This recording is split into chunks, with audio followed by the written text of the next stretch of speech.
All right, everybody, look at that. So when you hit the subscribe button, make sure to hit that little bell and then all. If you don't do that, YouTube just randomly sends you shows, okay? It's really simple. See that? Subscribe. The notification that looks like that, the bell, hit that one. I don't want to, Gray. I just want to watch you sometimes. I don't like you.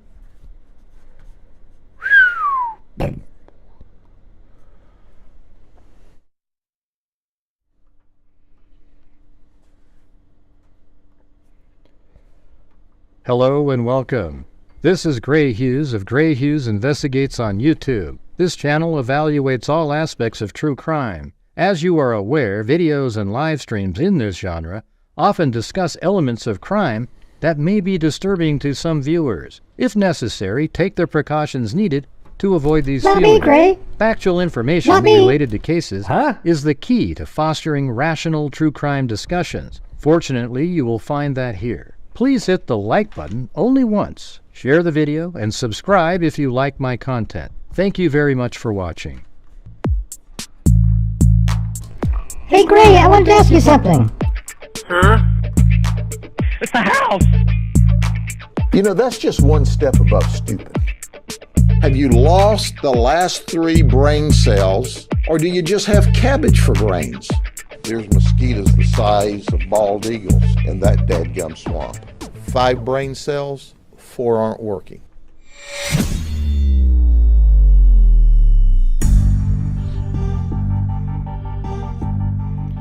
What's going on? I think Chloe's got something like like Blue's watching her, I think, but she's like got some kind of, she's pooping, I don't know, like diarrhea or something. I think she might have like food poisoning or something. I don't know. I wonder what Blue's looking at right there. Should I go check really quick?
She's had these, like, there she is, but she just looks like she pooped and it's like black. This liquid crap. I don't know, man. Not sure what she did.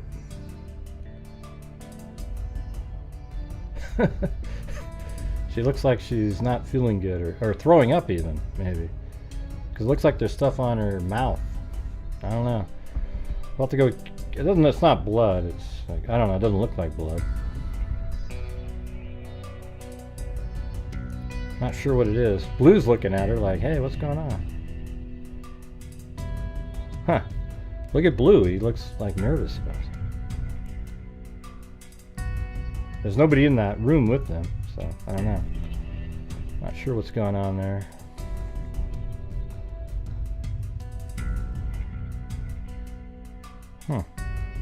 Weird. I mean, yeah, but so does when you have food poisoning, when you poop, it's black like coffee, you know, so I don't know. I mean, that's weird. I don't even know what they're looking at. There's nobody in there. Strange.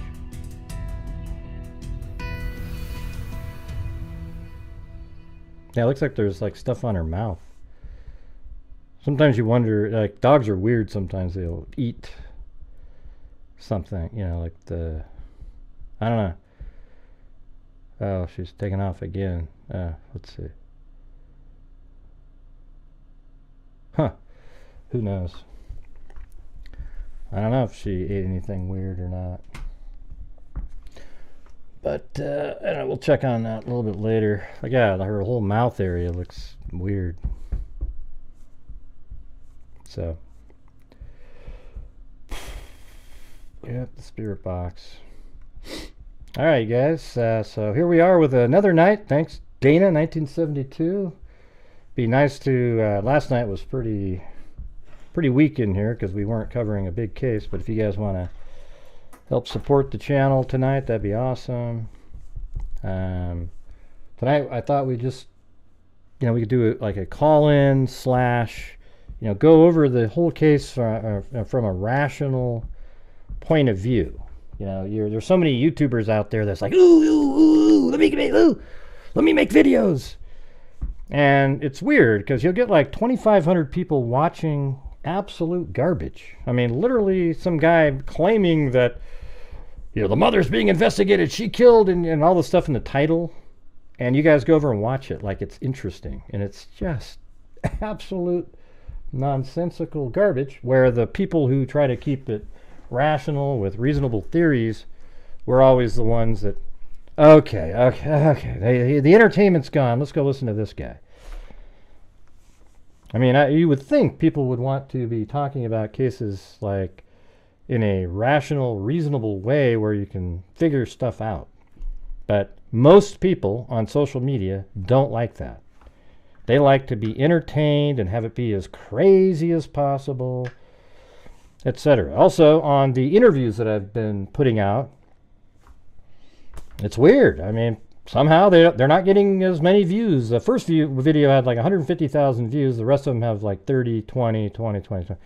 And they're interesting. I mean, these are people that actually know Stephan Sterns. So the problem is people, now that's not interesting. We need somebody to invent something for us to get really interested about. And then you got people in the comments trashing the guests that come on and interview.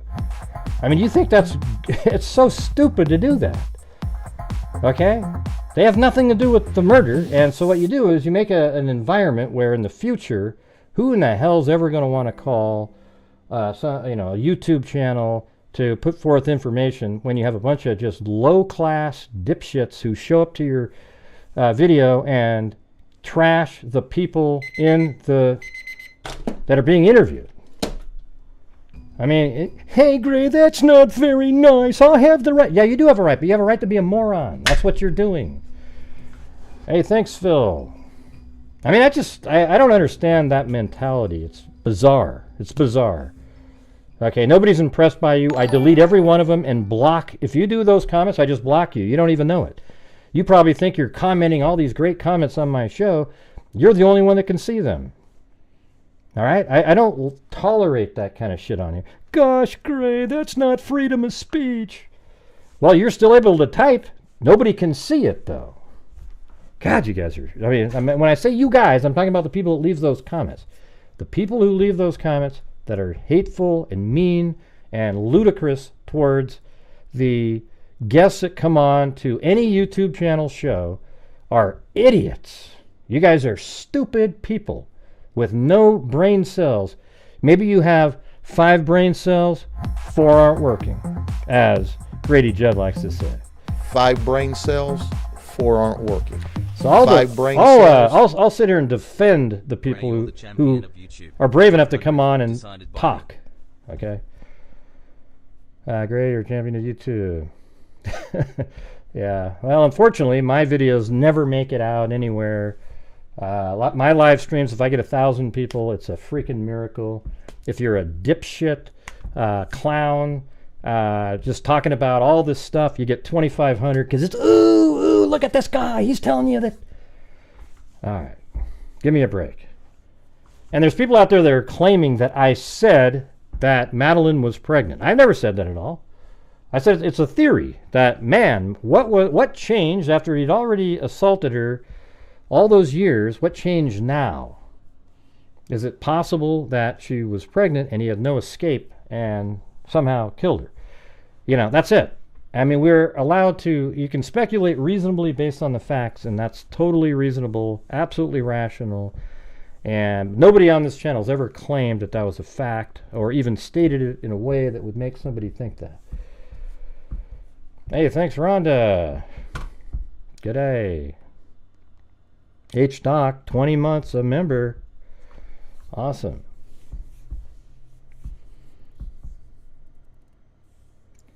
Yeah, there was a reason.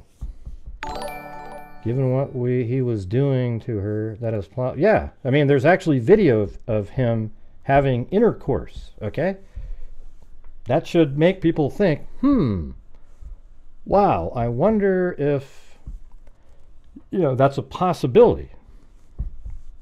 I mean, I don't know when he saw her last or anything like that. You know, none of us do. But, oh, she took off again. Ew. When my wife comes home, I'll let her know. I kind of washed her up a minute ago. Yeah. I'm dog sitting, and one of the dogs just ate an Advil liquid cap. I'm Googling. Yeah? It's probably going to be a lot of Advil for a little dog.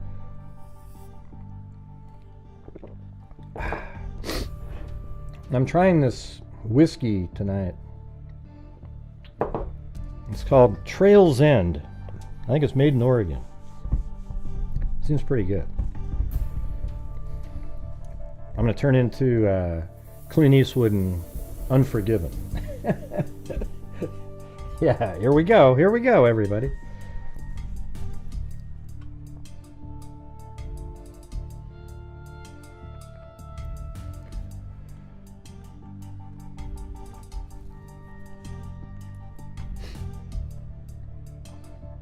Let's get the, I'm going to just open up that. We'll just start off with this document right here. We'll just do it again. All right, so then you have some of the basic information. And then we have all of, you know, we know the interviews and what people have said in those and try to put together and then what makes the most sense. We can sit here and pretend different things, but, you know, that's not a cool way to do it. It's like taking the facts and reasonably speculate on those. I think it's strange that, I mean, those interviews that I've put out, those should be watched as much as any video because they're people that actually knew this guy and there's interesting information in them. You know, like the last guy, Josh, he was friends for 20 years with him and he had just had his own thoughts and his speculation, and his speculation's probably worth more than somebody in the chat saying, this guy's just speculating. It's, you know, and it's so funny, like underneath the video, somebody typed in, this guy it's not worth much what this guy's saying. He's just speculating. And then I said, well, nobody cares what you have to say. And your speculation on what he's speculating about is worth less than his. I mean, you would think that somebody speculating that's a friend, you might put a little more weight to it. A little bit.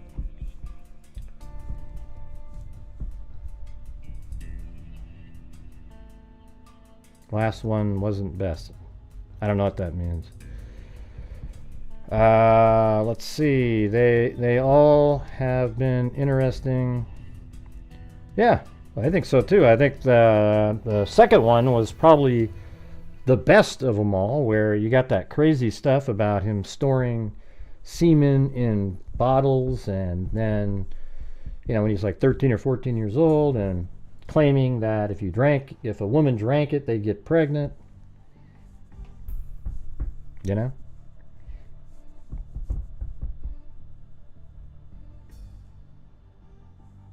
Yeah, the last one. Yeah, I mean, that guy, he's known him recently. The rest of those guys kind of knew him a while ago. a long time ago. This guy's known him recently. 2 of them have. I think Frank and that individual. Hey, wow, thanks. The Broken Scout. How the hell's it going? I was thinking of calling you the other day. Or yesterday, actually. And thank you. And you guys, too. How about this? I was thinking of doing another... like maybe, I don't know. If we get to a certain number tonight, we could donate to RAIN, which is violence against women overall. We've already given $1,100 to the National Center for Missing and Exploited Children in honor of Madeleine. So maybe we could do RAIN, violence against women. I don't know, we'll see. We'll see how the show's going.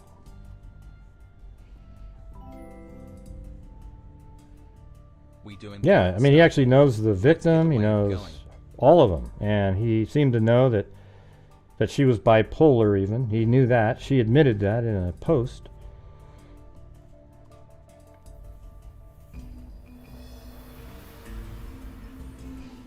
Oh, yeah? Yeah. Driving that long and taking that much time just absolutely drains you for sure.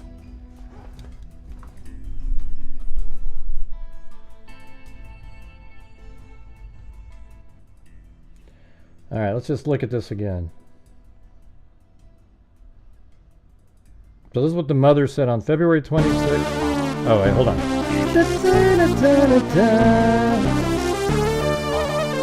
And look at that, the Broken Scout.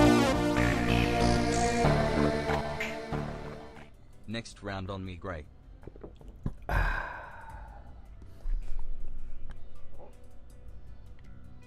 Yeah, I don't know. We don't know if there's any surviving individuals.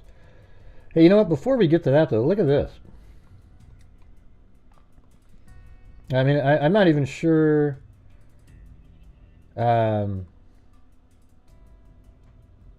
Which one is which? I mean, in these articles here. Hold on a second. Yeah, so look at this. In Provo, Utah, right now. Check this thing out.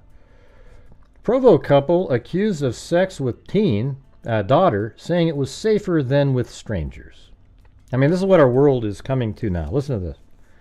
The Provo couple has been arrested after police say they thought it would be safer for their teenage daughter to have sexual experiences with them rather than with strangers. The girl's stepfather and mother, both in their mid-late to late 30s, are booked into the Utah County Jail Thursday for investigation of forcible sexual abuse, forcible sodomy, and object rape. Oh, wow. The stepfather was also arrested, so it's a stepfather, right, for investigation of rape. KSL.com is not naming the parents to protect the identity of the victim. The girl called police on Thursday stating that her father had been raping her for the last year and a half, according to a police booking affidavit. When questioned by officers, the parent admitted to engaging in sexual activities with their daughter for over a year. It makes you sort of wonder, could it possibly be something like that in the Madeleine case? You know, that's kind of what the Josh sort of opined on. Let's see, the stepfather explained that a year ago, he and the victim's mother learned that the victim was wanting to meet and have sex with strangers.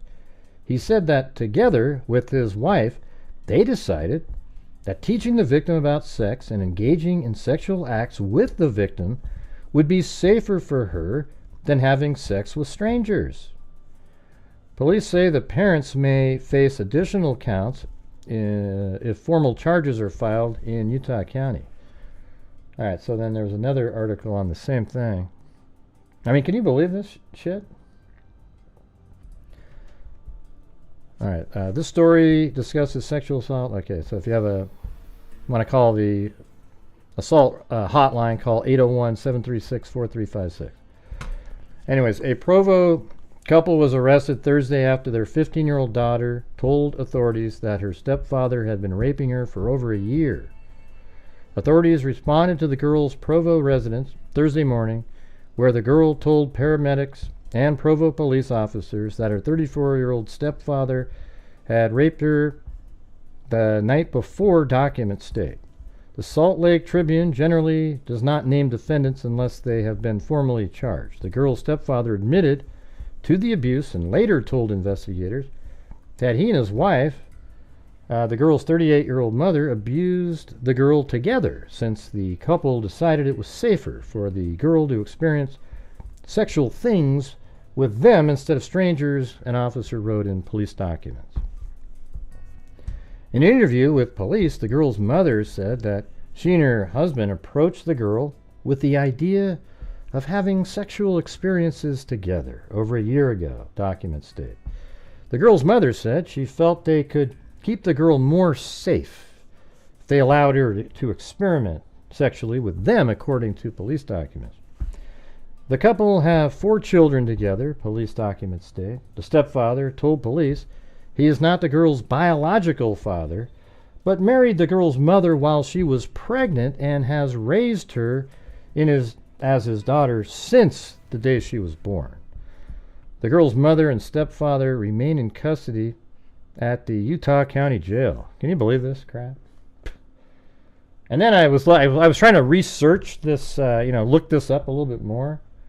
And I was typing in Provo, Utah, blah, blah, blah, blah, blah. And, oh, that's a different one. Let's see, this one right here. This came up right here. Provo couple accused of chaining autistic daughter to bed face criminal charges. And I thought, okay, that must be the same case, right? Provo, Utah was March 6th, so maybe this was the original. It's a different one, for God's sakes. What's going on in Provo, everybody? A Provo couple accused of chaining their autistic daughter to a bed for several hours each day is now facing formal charges. Benjamin Amon Sorensen, 45, and Emily Sorensen, 40, were each booked into the Utah County Jail on Tuesday and charged Thursday in 4th District with abuse or neglect of a child with disability, a third-degree felony. On Tuesday, Provo police were called to meet with caseworkers from the Division of Child and Family Services regarding the Sorensens, who had chained their 8-year-old autistic daughter to a bed, according to a police affidavit. Police learned that this is more like the Turpins, right? But with one kid. When an officer arrived at the Sorensens' home, I observed the victim on top of the bunk bed in the living room with a chain around her ankle. I told Benjamin to unchain her, and he initially rebutted, but then pulled a key from his pocket and unlocked the padlock. Well, by the way, what's going on in Provo, Utah at this point? Anyways, I just thought that was crazy that I was looking up that other one and it goes to that case. Man, unreal, right? But that other case made me think, because people are wondering if both of them knew, Jen and Stephan knew.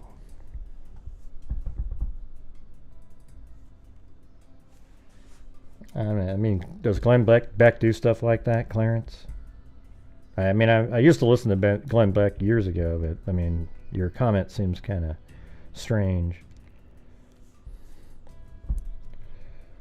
All right, so let's get back to this case of Madeline Soto. All right. So I'll tell you what, this is what we're going to do tonight. I'll put the goal up on the screen. If we get to, 600, I'll donate 500, which is still a loss on my end because YouTube takes 30%, to RAIN, which is Violence Against Women. All right. That's how we're going to do it. If not, it just stays in the pot, and at the end of the month, we'll be donating money. Hey, thanks, Lillian.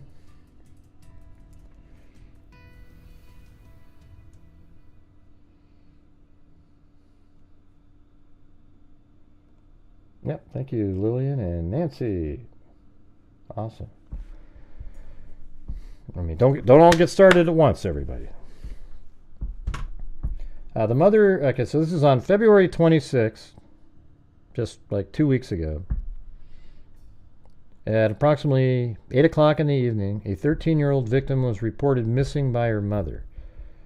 So that's kind of interesting, right? I mean, it's 8 o'clock, but she makes it sound like she called at 5 or so, right? 4:30. The mother advised her daughter's stepfather, Stephan Sterns, picked her up from home and dropped her off at Hunters Creek Middle School at 13400 Town Loop, Orlando, Florida, on February 26, 2024. Oh, come on, Broken Scout. How about some of the rest of you guys help out a little bit tonight? Let's get this going. Let's get to the goal so we can send in the 500, all right? Thanks to Broken Scout. I mean, I appreciate it, but man, you're burdening too much. When you have 900 people watching, it seems like it should be pretty freaking easy. Thanks, Ozzy. Anyways, thanks. Let's get in the right location here. So we're right there.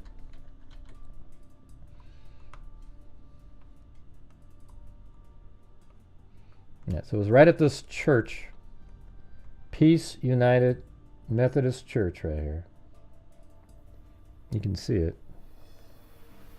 Nice and a nice 3D model of it. Do any of you think that there's people out there that have been claiming, hey, thank you very much, Chanorama and K-Me. Is there anybody out there that thinks that the person on the church camera is actually Jen? There's people that think that, but I'm thinking, how would they have known that, oh, if you stand over there, you'll be on a camera that they can then use later to... Yeah, it doesn't make sense to me, but I mean, I guess anything's possible, right?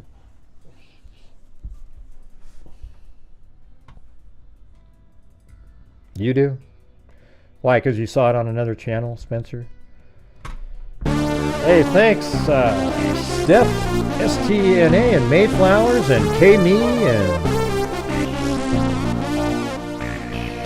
Boom! Ocean Wave, Ocean Wave. Hey, thanks, Ocean everybody. Wave, Ocean Steph, Wave, STNA, Ocean and Wave, Ella Ocean Blue. Wave, Ocean Wave, Ocean Wave, Ocean Wave. Come on, Ocean Wave, Spencer Ocean B, Wave, come on. Ocean Wave, Ocean Wave. What makes you think that? I guess we're going to open up the lines here in a little bit, and you can call in and say why. Oh, I'll do Chewbacca if you want me to. Let me check something. Yeah, she's back now.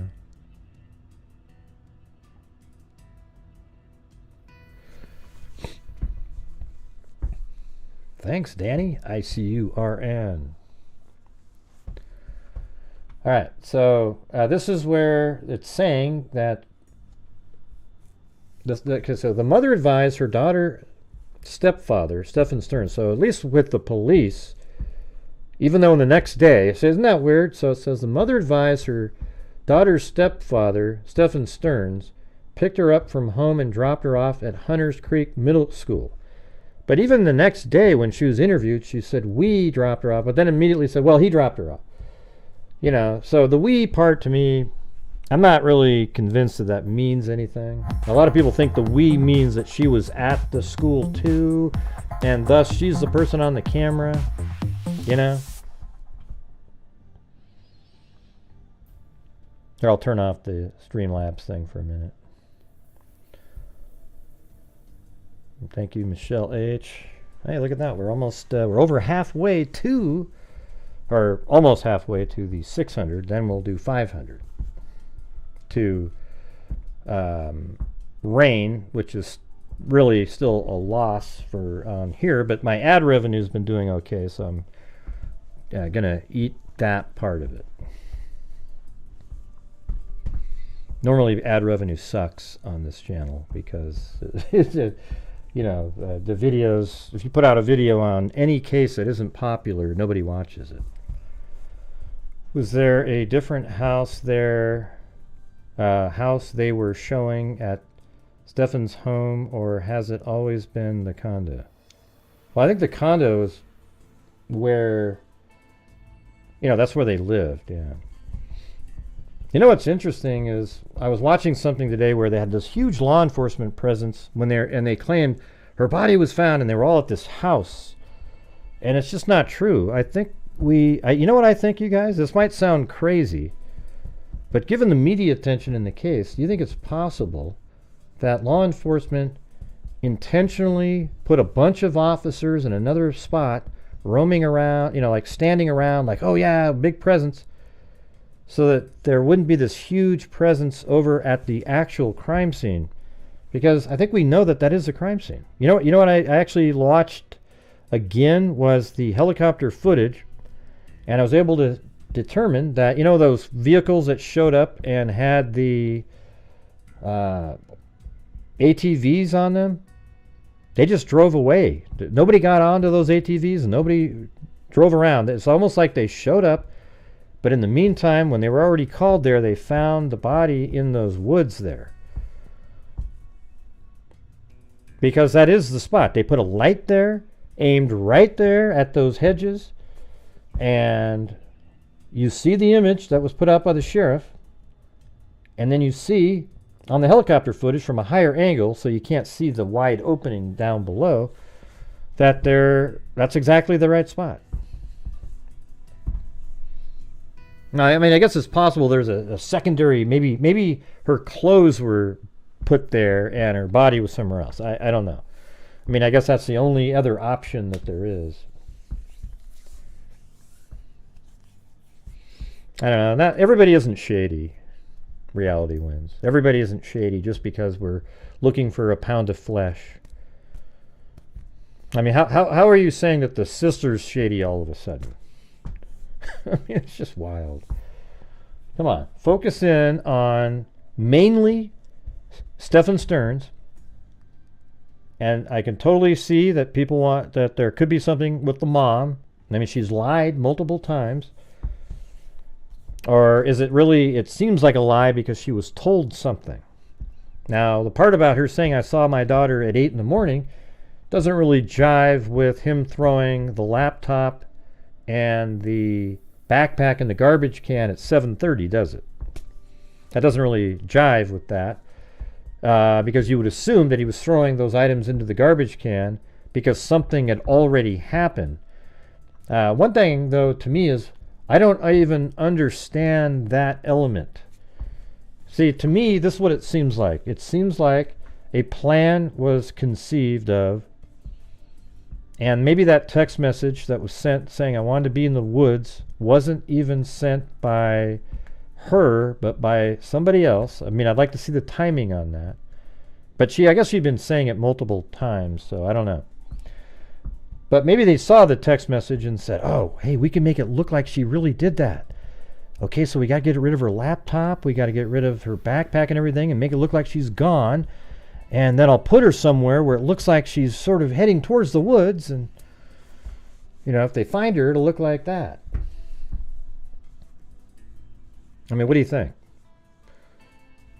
It seems like there was planning here. I mean, what was the point of throwing the backpack and the laptop in the apartment complex dumpster?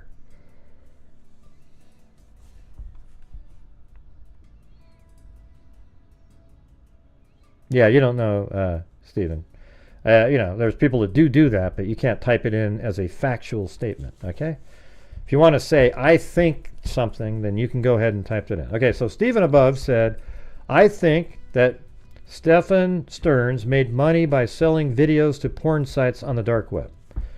And that is absolutely a possibility because that's what these pedophiles do. They like trading in that stuff. They can't wait to get their hands on the next video.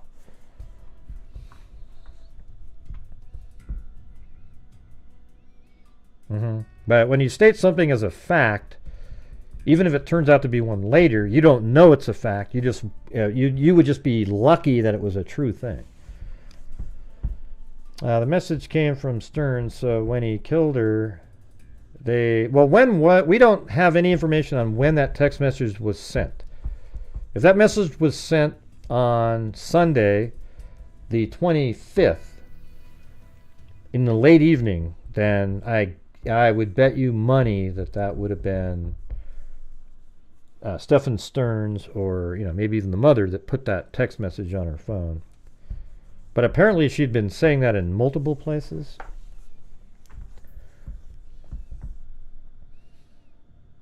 What?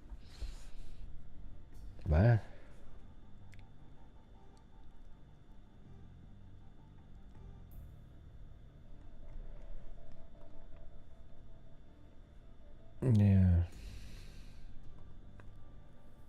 No, it's not a new document. We're just sort of resetting it up to try to rationally think through it, Zozo. It's not new. There's nothing new. Is there any video of his car at the church? They might have it. I don't know. Thank you, Sherry S. And, well, no problem. I mean, this channel, if you're just new here, I just want to show you something so you don't think, oh, man, wait, what's going on? We've donated $188,400 since January of 2020. In 2020, we donated $22,000 as a YouTube channel from my income. Now, that would be like, wow, that's incredible, right? But the next year, we donated $42,500, which is $20,000 more than that, right? Then the next year, we did $20,000 more than that, $62,250 in 2022 from the income from the channel. And then last year, it dropped a little bit. I think, the economy and everything, but $57,350, which is pretty damn good. And we're already at $8,800 this year so far, giving us a grand total of $188,400 that this channel has given to. We have a scholarship fund. We have a DNA fund that we built up with using Identifinders International of over $80,000. We also give a lot of money to NCMEC, Texas Equisearch, et cetera, et cetera, et cetera. So when you're helping out this channel, yes, some of it does help keep me able to do the shows, but I give a lot back, and I think that's pretty obvious. And we're one of the only channels, if not the only channel, that gives back that huge amount of money from the income. All right. And I think you can see that if there were other channels giving a huge amount back, they would want their community to know, and they'd be sharing and telling how they're doing as a community. But you don't hear it because they don't do that. All right. So on here, anytime you send something in, part of that is going to all the great stuff that we do. All right. So thank you.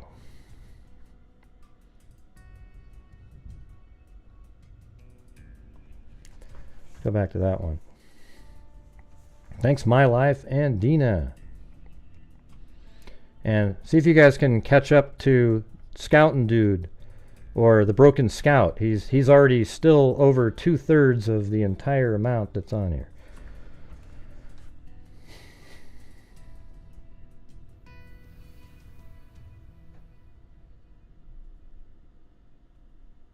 I don't know, Zozo. I don't know. Anyways, let's go back through this. An interview was conducted with the victim's stepfather, Stephan Sterns, who advised he picked the victim up and dropped her off in front of Peace United Methodist Preschool, 13502 Town Loop Boulevard, Orlando, Florida, which was down the street from the school at 8:40 hours.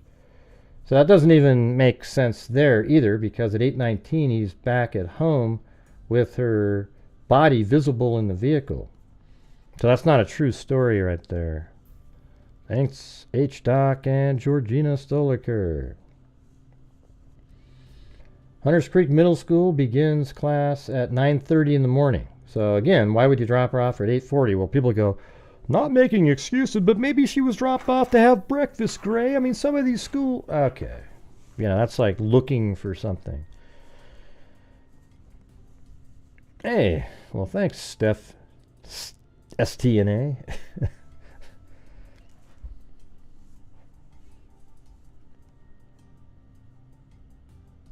I'm not sure what you're talking about. Mastiff Heart. No idea. Thanks, H-Doc and Georgina Stoliker.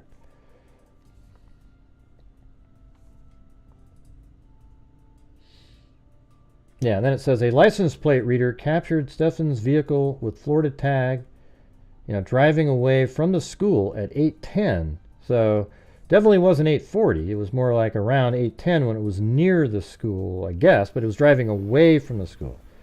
So it doesn't mean it was near the school exactly, just the direction of the car at the time was heading away from the school.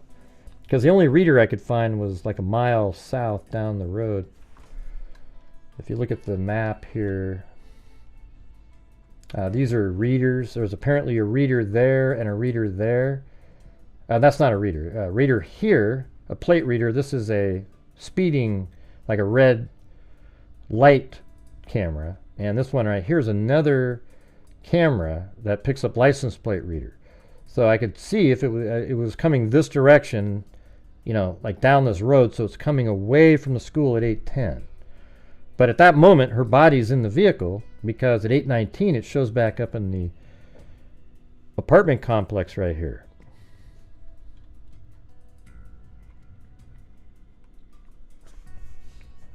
The same day the victim went missing, Stephan provided his phone number as 407-256-1832. And see, that number right there is what this person I know was able to... so if you're new here and you haven't watched, I have this person that knows how to look into, you know, really kind of this crazy crap that we're talking about. And that phone number was using a website at, I think it was 4:40 something in the morning, 4:50 in the morning. And it's a website that it's used a lot by the pedophile rings, etc. out there to communicate and upload files, etc. And so that's pretty interesting that at 4:50 in the morning, well, maybe Susan, but you know, I don't know if that's what you call them or not. They have these databases out there where they can look stuff up. And so that's pretty crazy. Per the GoFundMe page, a funeral home covered the cost of the funeral and or cremation. Okay. Yeah.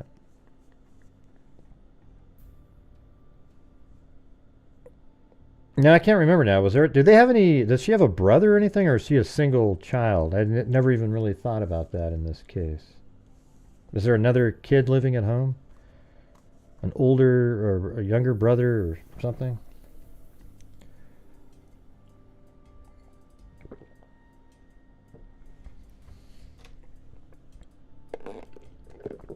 Ugh, jeez. Younger brother? Okay, I don't know. Okay, younger boy. So he's been living there that whole time, huh? Wow. Crazy.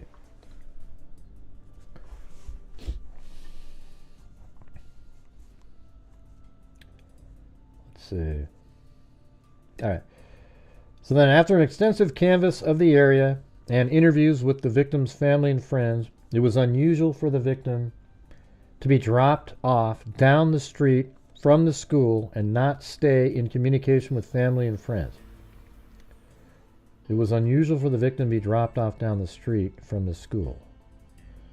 All right, so that was unusual. And it was also, they kind of worded that poorly, because it seems like it's referring back to like a combination of the... Upon reviewing the contents of Stephan's phone, several images and videos were located which depicted the missing juvenile with, you know, I mean, I'm not even going to read these things. You can see them, I guess, but, you know, so it's basically total, you know, body, sexual images, the child, you know, she's performing on them. It should be noted, and then it goes over and discusses what his, you know, penis looked like. You know, I mean, I hate talking about all these kind of things. It just sucks. Well, I guess down here is kind of interesting. It says, I was observing several different pieces of clothing to include patterned underwear, shirts, blankets, and sheets. Simultaneously, detectives of the Orange County Sheriff's Office were executing a search warrant at Stephan's home address at 4012 Santa Maria Drive, 107, Kissimmee, Florida. This address is also where the victim and her mother live. The detectives searching the residence were contacted and confirmed that they found the same distinctive clothing both in Stephan's room and the victim's room. Based on the totality of the circumstances, your affiant has probable cause to believe Stephan committed a sexual battery on the victim. So that was pretty good detective work right there. You know?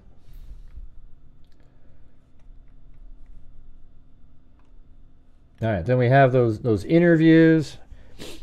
I think it was, yeah, she says, and one of these other documents out there that she saw. Let me get those. I think those are also in here. This one maybe. Yeah. So on February 26th, at approximately 1948, Deputy Village Park responded to that area. And it says, my investigation revealed the following. When I arrived at the scene, I spoke with the mother, Jennifer Soto, who gave me verbal and sworn written testimony. On February 26, 2023, at approximately about 8 in the morning, Jennifer observed the missing Madeline Soto getting dressed for school. It does say approximately 8. But it has to be prior to, you would think, 7:35, right? Hey, thank you so much, Kumari Azad.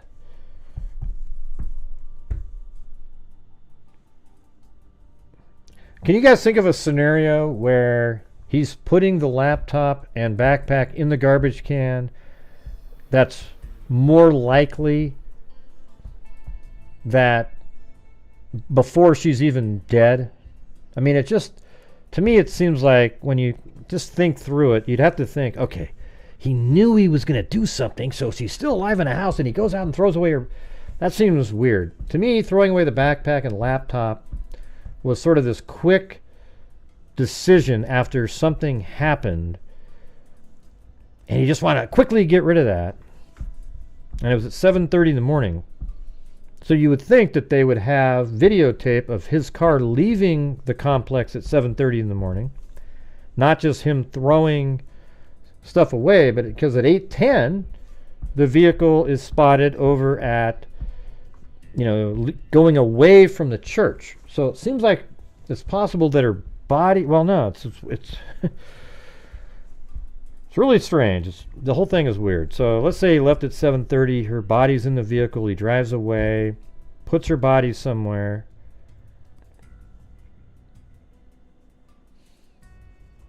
At 7:35, though, he leaves, I guess, but they don't talk about that. Where in the hell, when did he leave with her body so that he could be returning with it? I guess that's something we don't really know, right? They haven't said that they see the car leaving the complex at any specific time.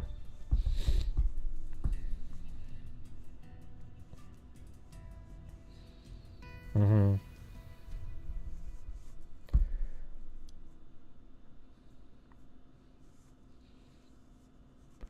wonder if she drugged for sex and got bad. Yeah, I mean, that's kind of the theory that we've talked about on here a few times. And it seems like the caller, or the guest, Josh, and let me say this again now that we have more people here.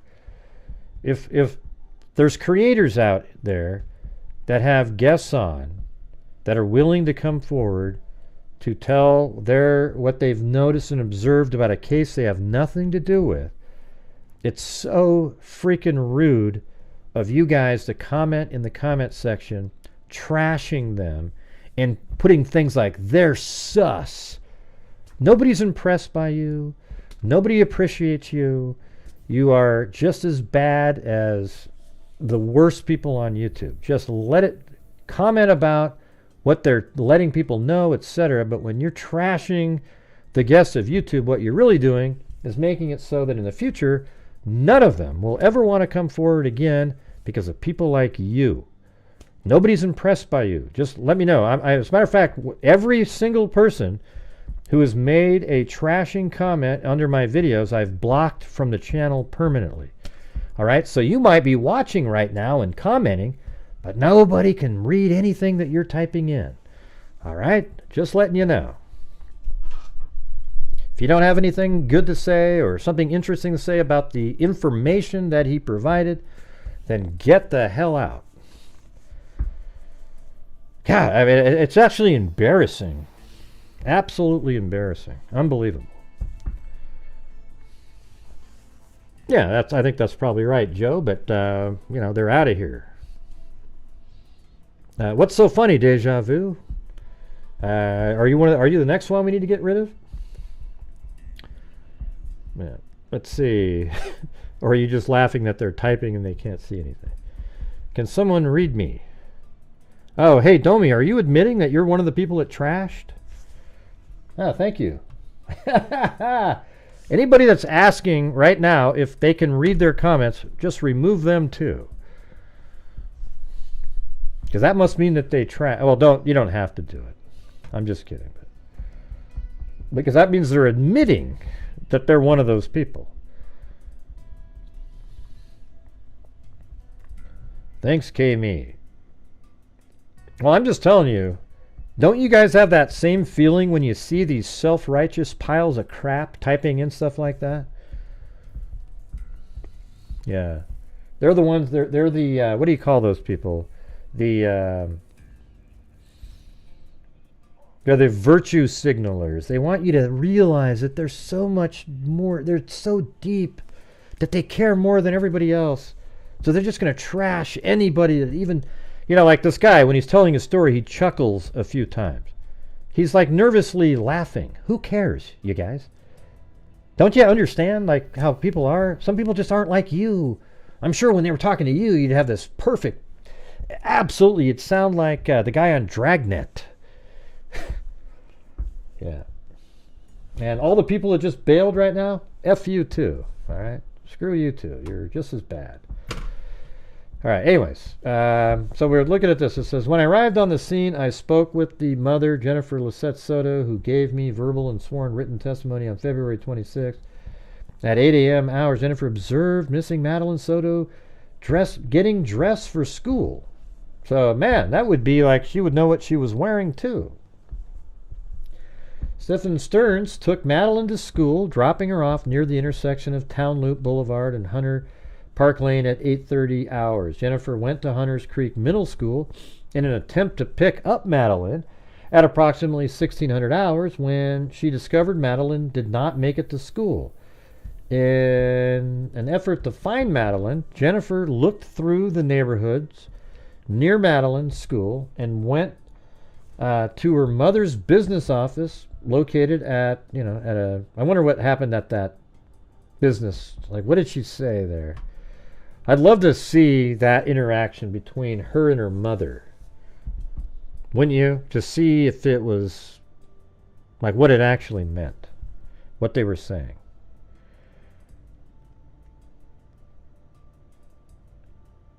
Oh, okay. Yeah, get rid of Deja Vu up there. Every time I see you, I think of you. I guess that's what Deja Vu means. It's so weird, Deja Vu. Every time you show up here, it feels exactly the same as the last time you were here. And yes, I am going to go off on people who yeah, you're a total idiot, Deja Vu. I mean, you're one of the dumbest people I've ever seen. Okay. And as a matter of fact, you've probably never learned anything because you keep thinking, oh, I've already learned this. And then because you remember it from before, but you really never learned the damn thing. Right, yeah, exactly. I do not, if you like my channel, you like my channel. If you don't like my channel, you don't have to ever be here again. But if you like somebody who really goes through a case in a rational way and literally figures shit out, then great, okay? A lot of times these shows aren't smooth because we got morons and idiots like that just show up in here and try to disrupt the channel. And they think they're really clever and smart and intellectual, and they're just really, really dumb people. Okay? All right. If you have something, the rest of you guys, I don't mind just banter and interesting stuff. But when you come in here and you start trying to trash the channel and you think you're clever in the way you worded it, it just never works. Okay? We are passive-aggressive citers professionally. We can see it. It doesn't work here. I mean, the moderators here can see it a mile away, all right? And I see it too. We're not fooled. It doesn't work. You can try it all you want. Whatever. Anyways, so if we get to, like I said before, if we get to 600, I'll donate 500 to Rain, and it's still a loss on the show because they take 30% on YouTube. Thank you, Pancakes. But Rain is violence against women. We've already given 1,100 this month to Nick Meck in honor of Madeleine. And so we'll do for, I think Rain's probably even includes, you don't have to be an adult. Yeah, I think people should be called out. It's so disgusting and disturbing. It's maddening when you take the time to interview somebody. They pour their heart out. They're trying to tell you all the stuff that they know, and you got these people trashing them in the comments. And that's all I got to say about it. If you feel like you got to do that, go somewhere else, because you aren't going to last here.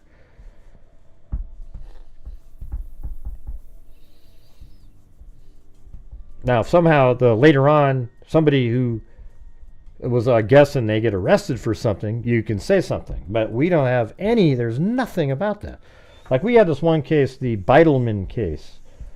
Okay, the guy, he called up.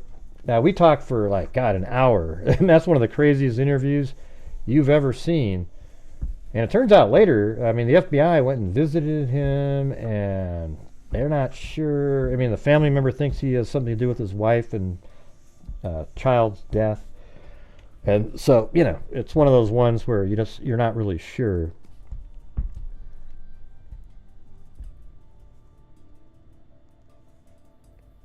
Yeah, I know you.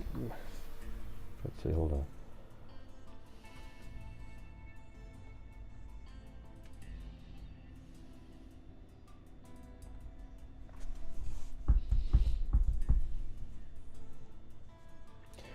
All right, so somebody just sent me a screenshot. Let me just read this. It says, I just found out that a friend of mine works with Maddie's aunt, and she said that the mom knew about him abusing her and that they would sleep in the same bed, and she watched and sometimes would join. Oh, come on, I don't know. Jeez. This is just a screenshot here. I'll show it, but I don't know. That sort of sounds like, how do we prove anything like that? Hold on, let me just save it. I'll check it out in a minute. Well, good, Gummo. Thanks for letting people know that you support what I just said. But, there's people that they take off because they like the drama. So when they realize that you're not going to get all the... this is sort of drama, just me calling these people out. But I would rather just not have it and just work through cases. Let's see. It's just a screenshot, so I'll put it on the screen. It doesn't mean it's real, okay? And I don't really know how to prove it, but I don't know. I'm not really sure. What do I do with this? It just sounds... I don't even know. I'm just gonna put it over here because it sounds like what we were talking about. My friend. Phone with all the abuse in there. So I don't know. I guess we'll pull that out if something else happens here. So it's just kind of, to me, it's more of a rumor. Somebody just posting something. It is a person posting openly in there, but who knows if they're just making up, saying that somebody said something. It's just hard to prove stuff like that.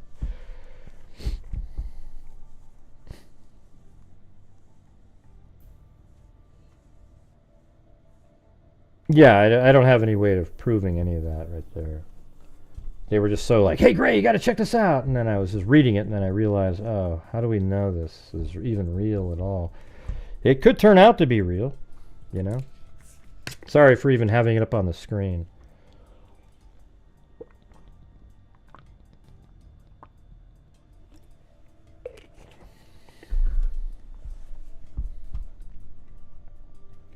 Thank you, Philly up there, and Ivan Victor, Domi, and Pancakes.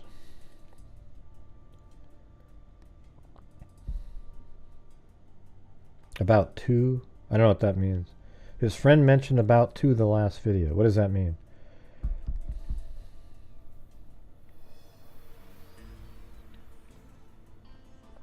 You know, the mother's tiny, because that's her in his apparently that's her in the reflection on the glasses. I mean, she looks absolutely tiny in that picture.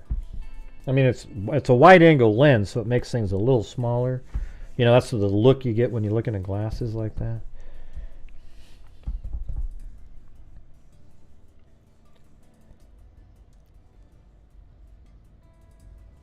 Well, it's a real screenshot. It's just, I'm just not gonna take it as reality whatsoever at this point.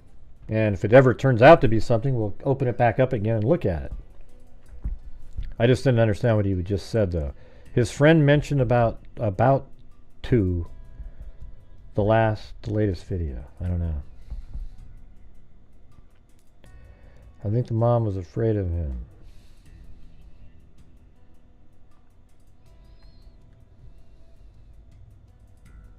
Thank you, Amy Lemoyne. Now, once we hit 600, we'll pause the show for a moment, and I'll donate $500 to RAIN, which is Violence Against Women.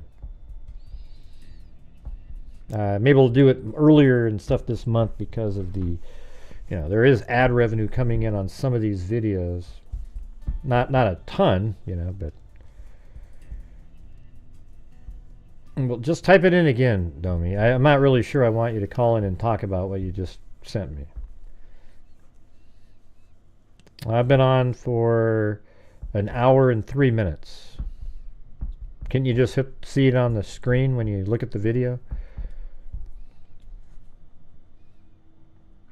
I later spoke with Stephan Sterns, so he talked to both of them, who stated in a verbal and sworn written statement the following: at approximately 8:25 to 8:40, which matches this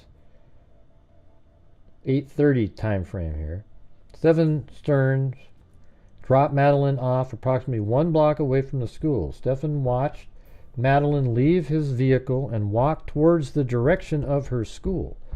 As Stephan was driving away, I mean, you'd think his car would be on the church camera.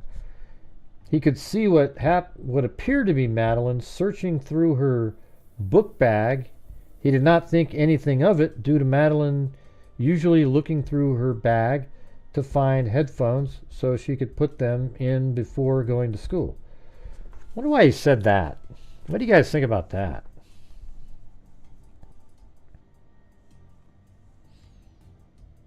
Yeah, I know that. He mentioned that in that video. He didn't say that they did that, though, Domi. He said he wondered about that.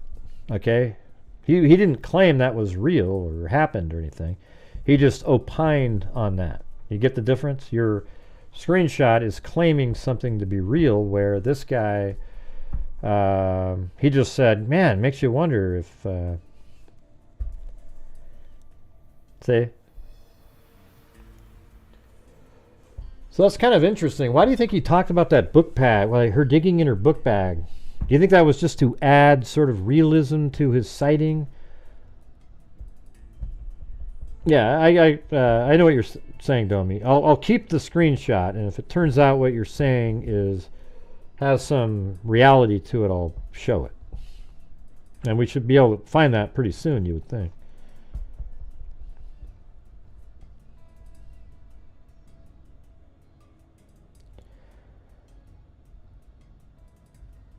Yeah, that's what we were talking about the other night, Zozo. Hey, thanks, Bellamy. Yeah, so the thing is when she said, yeah, nothing looked like, that she was running away. They just seemed all normal. Well, what about the one where she wanted to live in the woods when she turned 13? Wouldn't that be a little concerning to you? I mean, right after her birthday, that maybe she wanted to go live in the woods? Or did you just not mention that because you have something to do with the creation of that text message?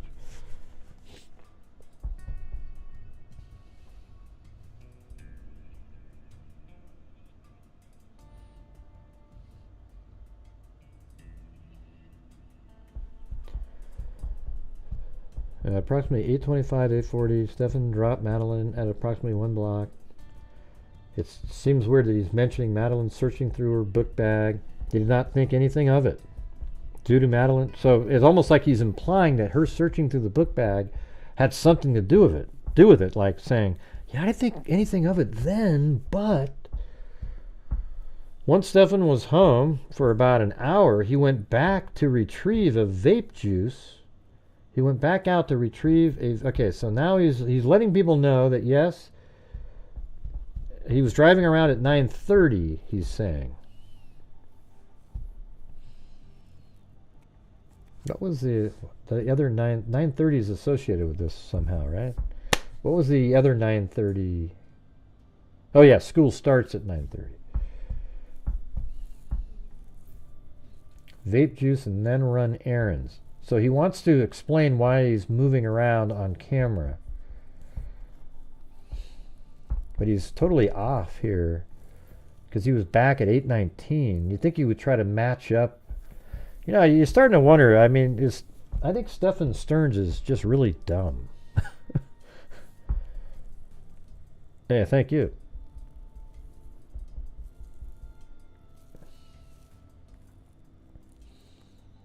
Once Stephan was home for about an hour, he went back out to retrieve a vape juice and then run errands. Stephan stated he returned home and stayed home at approximately 2:30. So he was gone for 5 hours to get vape juice and run some errands.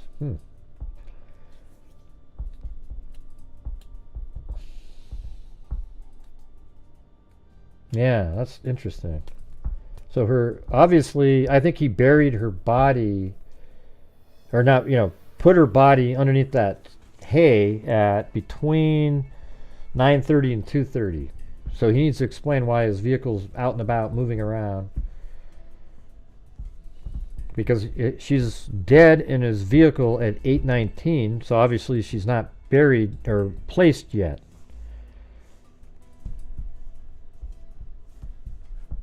While on the scene, I had Deputy Diaz go to Los Palmos Vista Drive due to the close proximity to both the school and the grandmother's business that Madeleine would frequently visit. Deputy Mooney was able to establish an attempt to contact,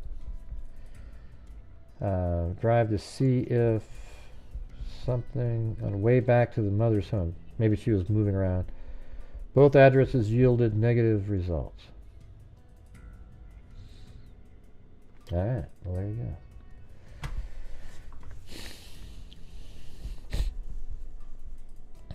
Did he move her to the trunk? I gotta check something.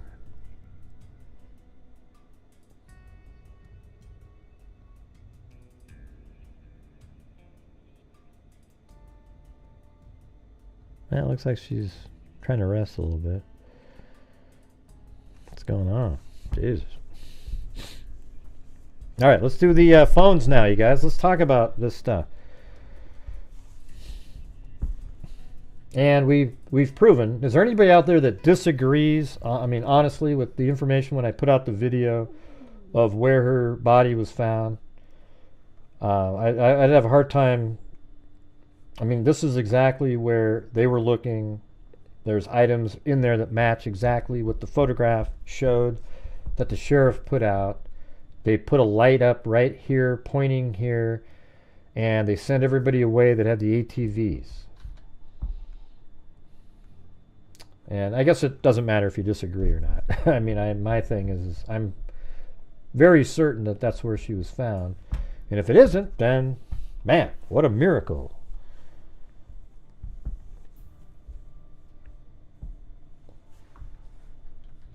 So obviously he made it all the way out to this area.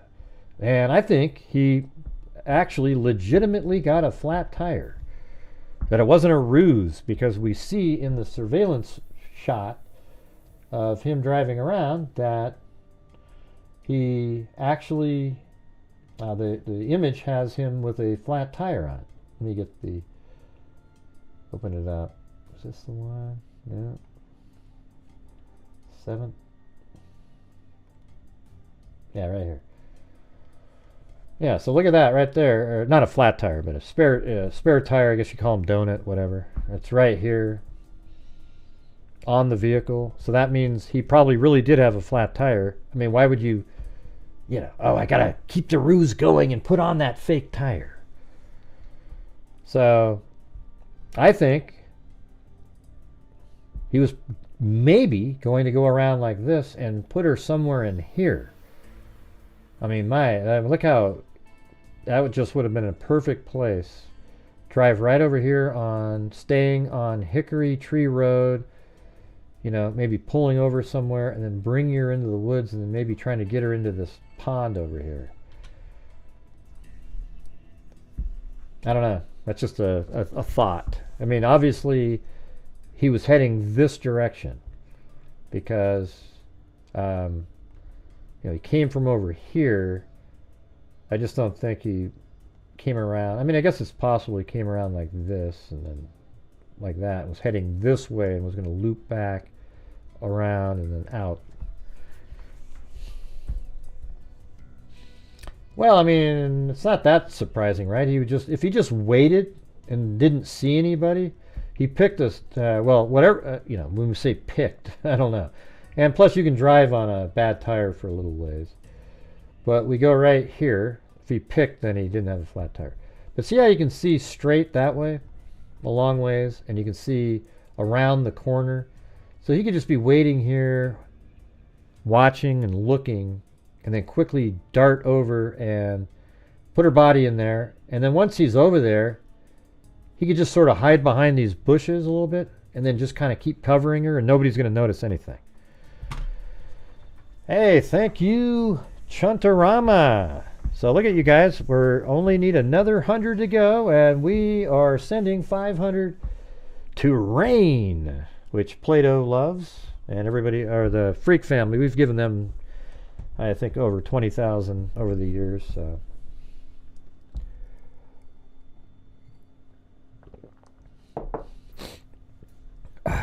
Ooh, jeez.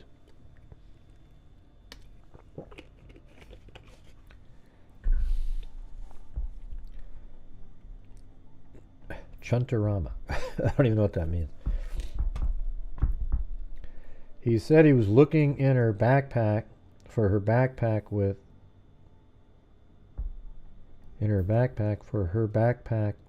put saying it. Man, I don't even know what that means.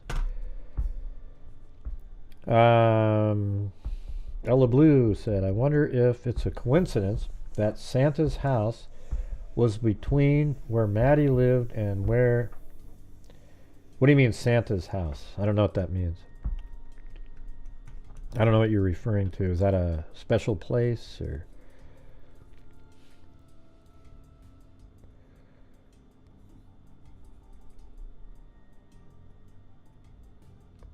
Oh, you think he was looking in her backpack? Said she was looking in her backpack for... You mean he was looking in her backpack for her phone? I don't know. I mean, to me, it could have just been something he wanted to add to make it sound like it was real. Don't worry about it. Lindsay, I don't understand you, so I'm not going to read anymore. James Cox was arrested 4 days after Stephan. Okay, so what? Yeah, a lot of people were arrested 4 days after him.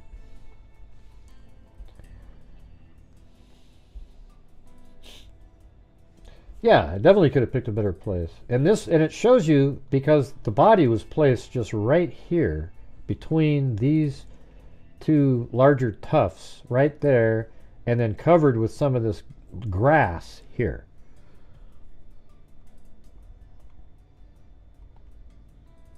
And other than the fact that you know that it's it's her, like this is the image right here, right? I blurred it out just because people are, they don't want it out there, I guess. And so that's the bamboo, and it's from the other side. The road is in front of us. The light's over here to the right a little bit. And what you see in this picture is some sort of green fabric, and a little bit of green fabric here, and even in this. I mean, it's kind of strange how I don't really know what we're looking at, really, but then there's some denim in this blue area here. Okay? And it absolutely matches this shot right here where, yeah, right there, it almost looks identical, right in that same spot. Now, it's just the way it looks. If you were down low, you could see right through.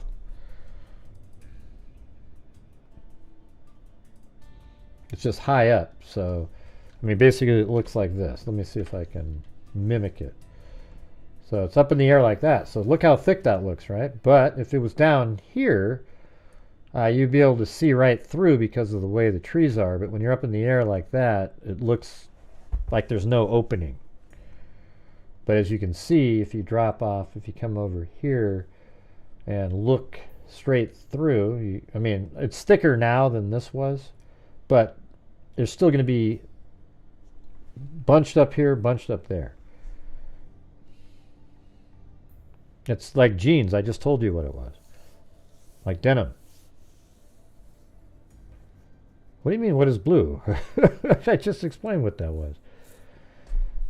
Has anybody seen the pic that was accidentally uploaded? Yeah, I just showed it on the screen, Miss Mary.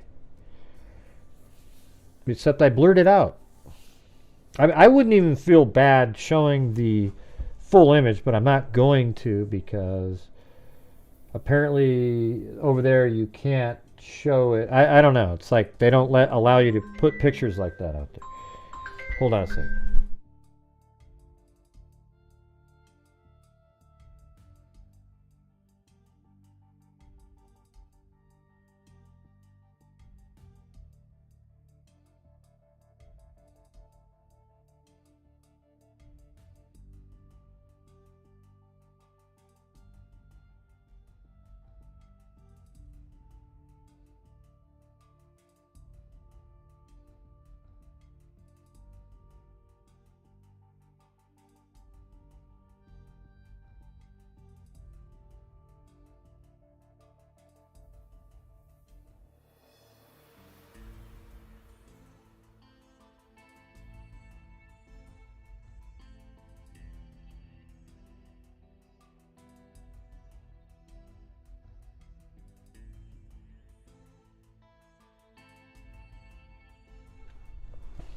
That was the wife. I was telling her about Chloe, so when she gets back she can check it out.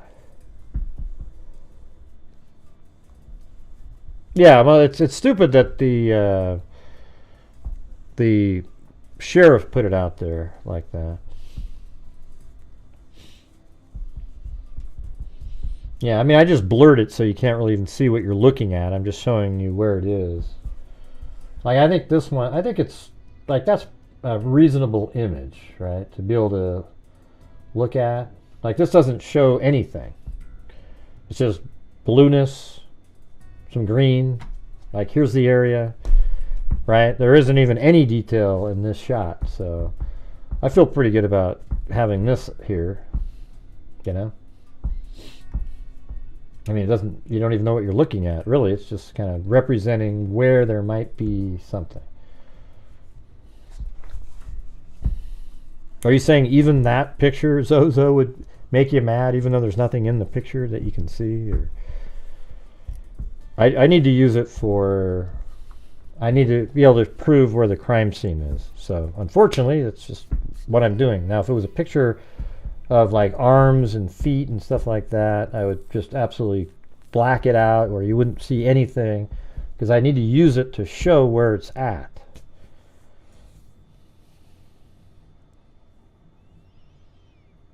I don't know. Why do I need to look him up? See, when you ask me to do something like that, J-Rock, you know how much time it would take to go look something like that up during a live stream? It just... And by the way, are you named after the trailer park boy guy? I think his name was something like that, right? J-Rock or... I don't know. I've heard two stories. The mother was at work. Second story, she was too tired to go to the birthday party.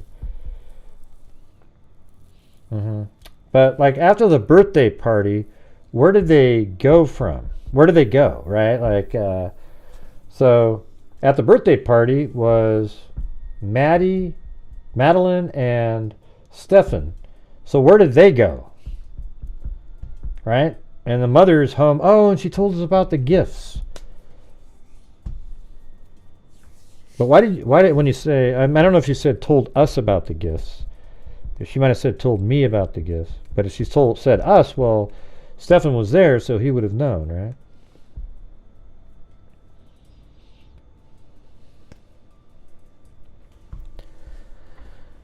All right. So look at that, you guys. We are 87 away from the $500 donation to RAIN. Okay?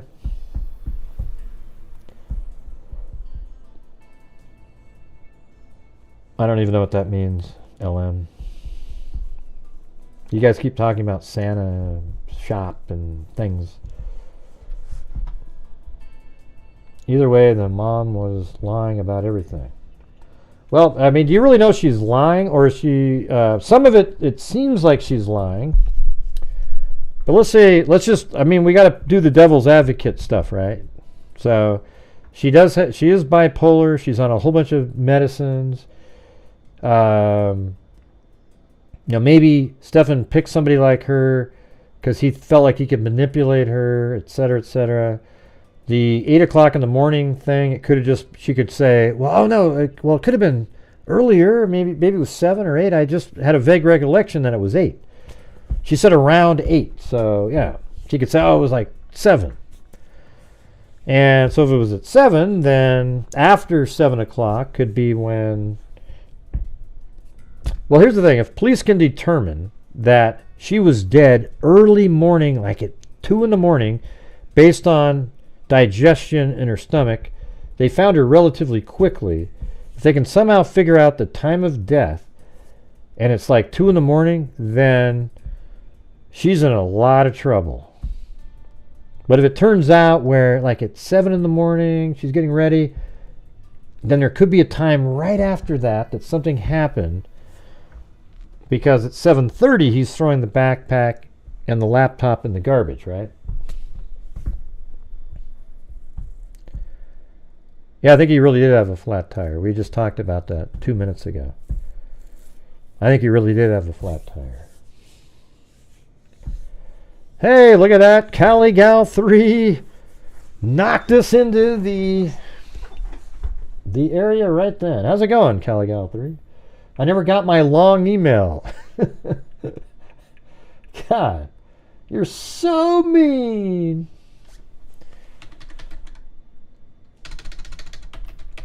All right, here we go. And just like I said,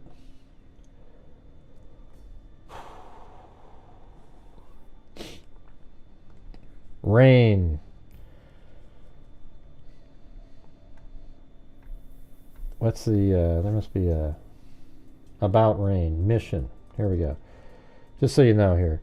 RAIN is Rape, Abuse, and Incest National Network, is the nation's largest anti-sexual violence organization. RAIN created and operates the National Sexual Assault Hotline at 800-656-HOPE in partnership with more than 1,000 local sexual assault service providers across the country, and operates the DoD Safe Helpline for the Department of Defense. RAIN also carries out programs to prevent sexual violence, help survivors, and ensure that perpetrators are brought to justice. They also test backlogs of rape kits.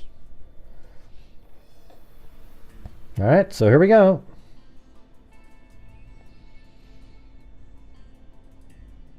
Right there. All right, so I got to move it off to the side to fill out shit. And don't worry, we'll come back and show you the receipt. Don't worry. And there we go. I think that they made that easy. I got to do my address.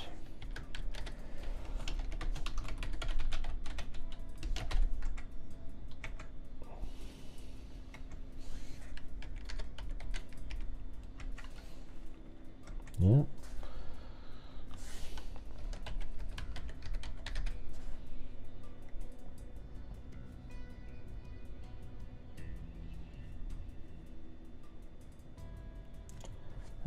Is there any employer matchers out there? Anybody know if there's a... Somebody can look something up really quick and see if there's a RAIN employer matching. Well, they're not my employer, though, so...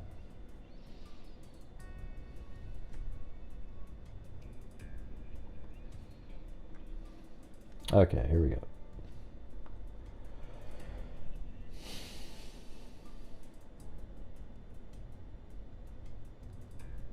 All right, so there it is on the screen. Thank you for supporting RAIN and the survivors we serve. Your support makes our work possible. Please print out the contribution confirmation page for your records. Contribution confirmation ID, amount $500. And there's the date right there, 0309 at 10:03. And if you look at your clock right now, that must be East Coast time because it's 7:03 where I live. There you go, everybody. Another, making a difference. And let me see if I can go to, and there's the PayPal receipt. Right there, from RAIN, on the screen. There it is, right there. So you get to see that too. Just came in at March 9th, 2024. And then also our buddy, the Scott at RAIN, who always sends the email afterwards, right there. And there's my official information. So thank you all for making that happen. Now, if you want to help support the channel the rest of the night, that'd be great too, because we, at the end of the month, contribute a ton of money too. So there we go. We'll add this to the total. You guys get to see it live. What the hell happened there?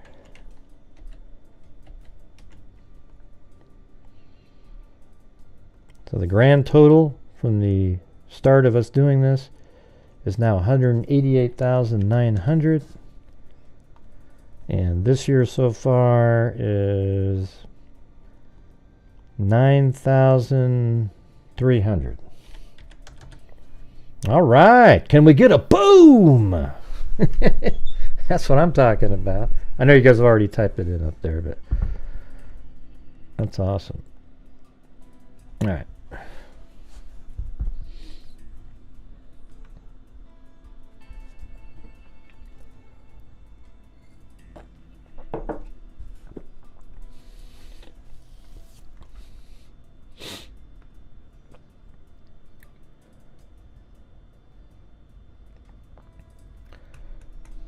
Well, hey, I was just going to say up there to, who was that? Yeah. There's a channel out there that people are watching regarding this case. She's a female. She has been sued by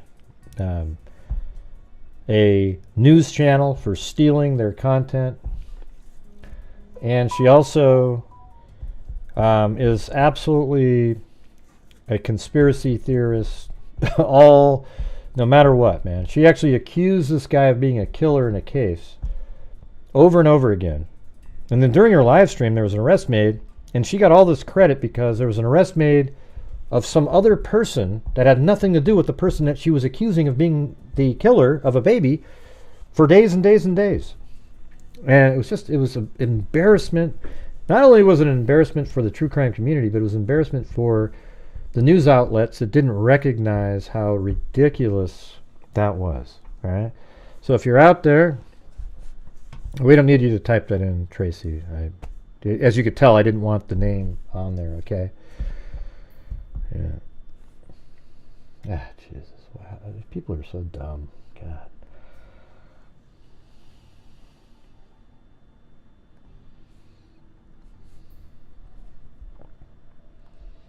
All right, let's see.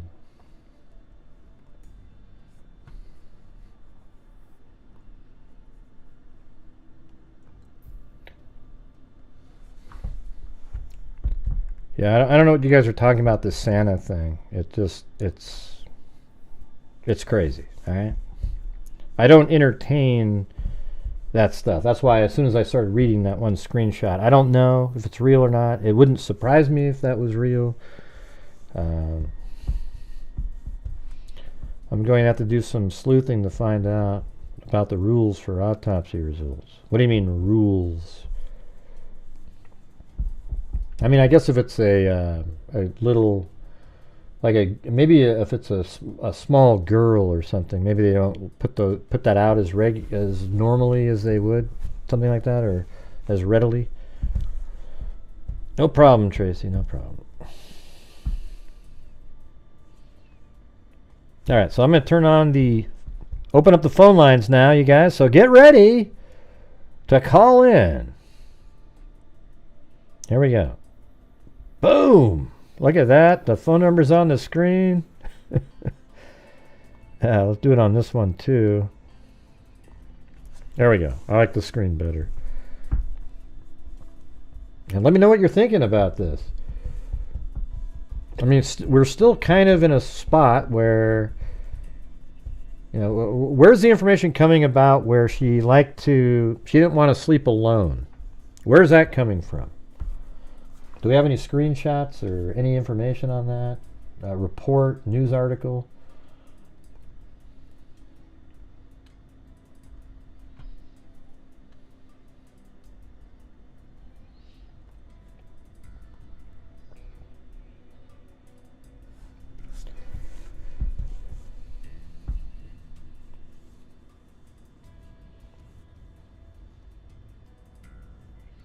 Oh, the grandmother told Telemundo. I mean, I remember seeing the grandmother on Telemundo. I just don't remember that part. Oh, yeah.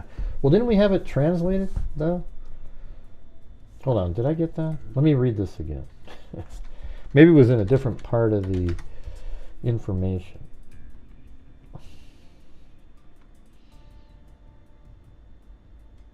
Oh, wait. I don't have Skype open. Hold on. I was wondering why it hadn't even rang yet.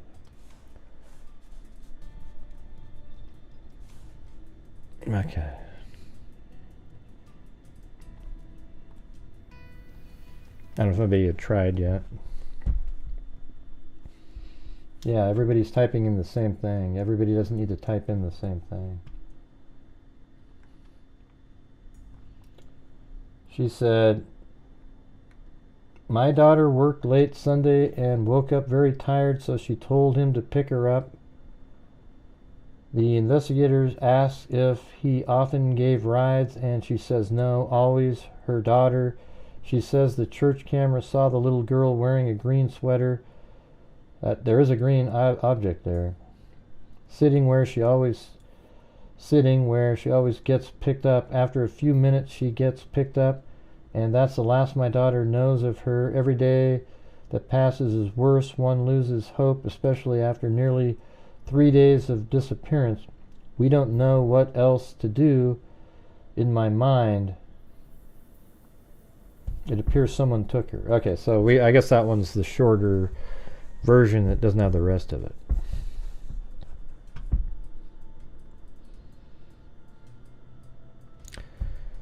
Who cares, Laura?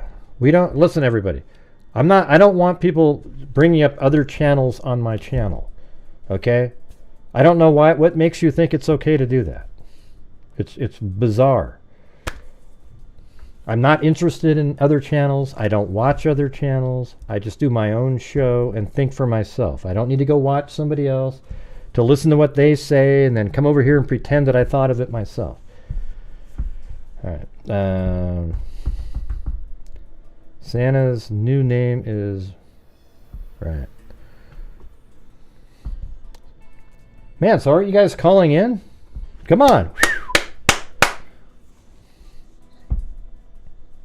Yeah, I don't need any help at all. If you want to send me an article with some information in it that I can put in and sort of have it be part of the information that helps figure out what happened, great. But you don't need to be mentioning, oh, so-and-so, especially when I can't stand 90% of the people that you guys watch. I think there are embarrassments, especially the one they just mentioned up there, who entertains every conspiracy theory on the face of the planet and it's just can't do it.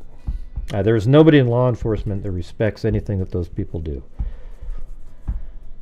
Let's see. You were accidentally timed out for the day. Hope to see you back. Who was? Oh, Angelia was accidentally timed out. Jesus. Sorry, Angelia. I guess somebody accidentally timed you out.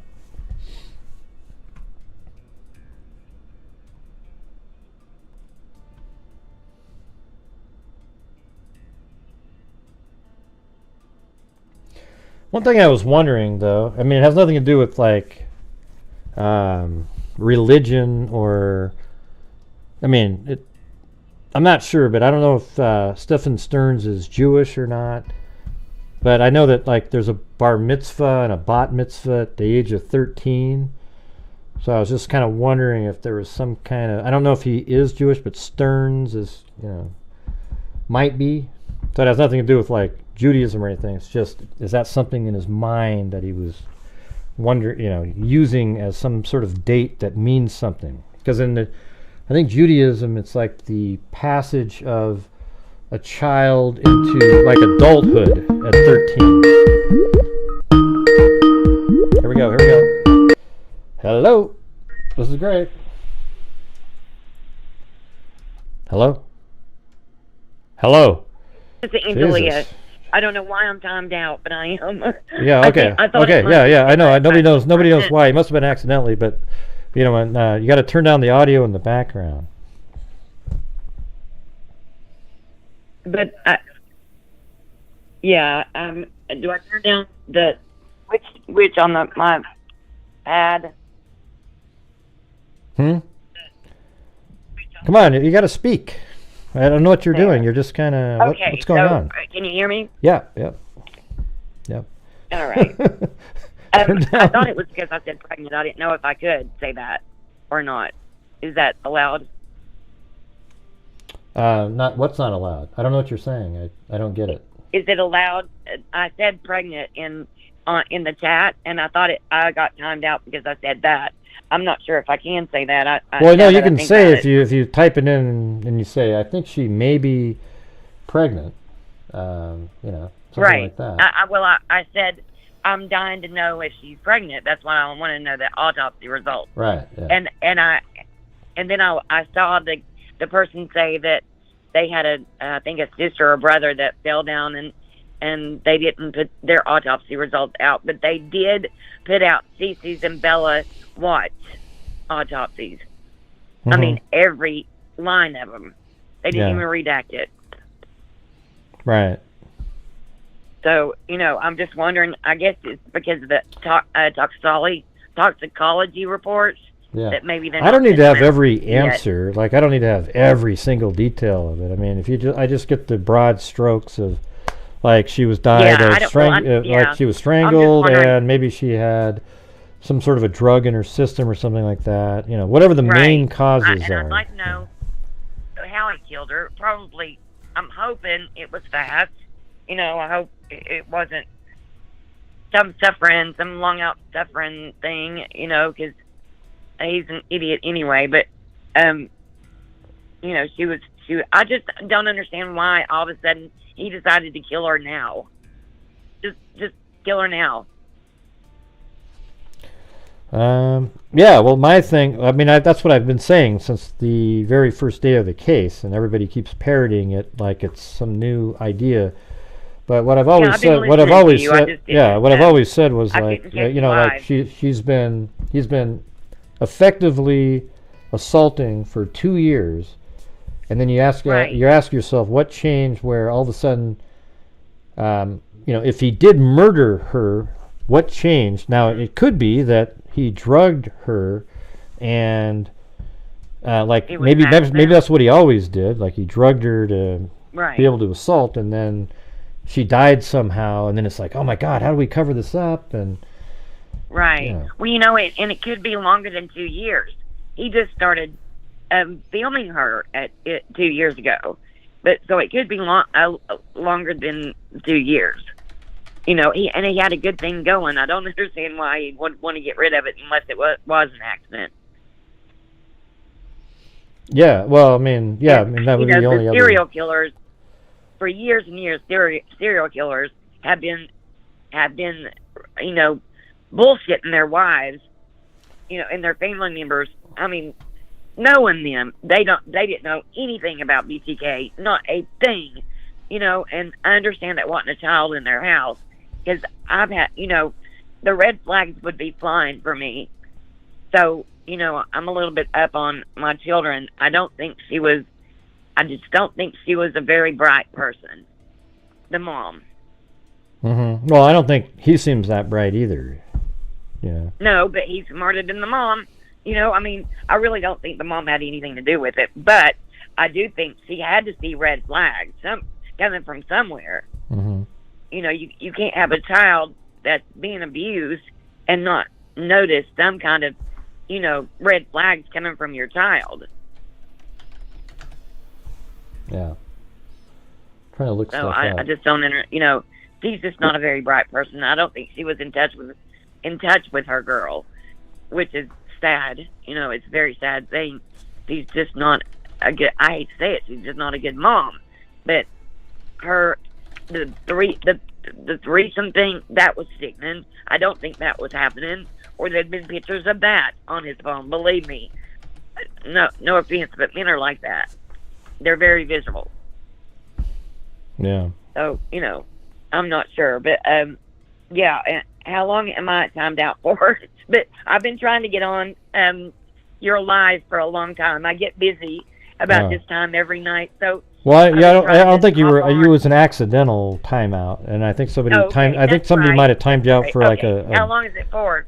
Well, they might have timed you out for like a day, which is the high like a. Oh, really? Wow. Okay. First time I got on live and I get timed out. That is so me. I dropped my license and my debit card and everything last night, coming out of Food Line, and I've had the worst luck lately. I need to shake it off. So anyway, but I did finally hop on while you were live, and so I'm at least happy I got on. Well, you can always still watch. I guess you just can't comment. Yeah, that's fine. That's fine. But well, thank you for talking to me. I just thought I'd hop on and we'll use ESP. We'll use ESP to understand what you were saying in the chat for those 24 hours. Yeah, it was just the autopsy result. ESP, okay. Because I didn't know it. I'm not used to YouTube.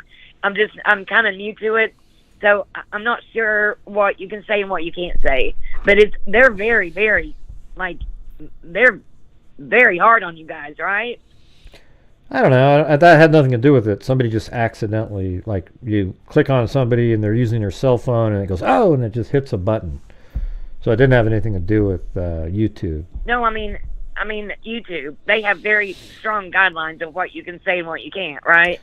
Yeah, they don't like when you're doing live streams, that's why people use terms like unalive sometimes and stuff. I just think it's right. I'm never going to say it.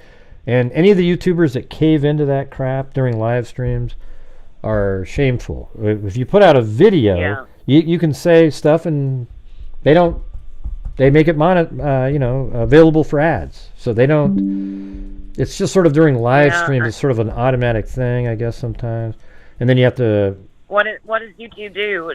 They fine you or? No, they just make it so that your video is little to no ad revenue. That's it. Okay, I got you. Mm-hmm. I got you. Okay, so a question about the picture that the sheriff put on his phone with her laying there unalive. What is that about? Why would he do such a thing? And now it's on the internet forever. It looks like it was an accident because the post was for an old person home or something. It was almost like he picked the wrong image on his phone to put in there because that is a hell of an accident. Well, because you'll say he was on his phone, he took some pictures, but then later he was going to put a post on that, and he put the wrong picture. Sometimes those phones, it's hard with all you put check marks here and stuff, and I don't know. Yeah, I get a little bit lost in there.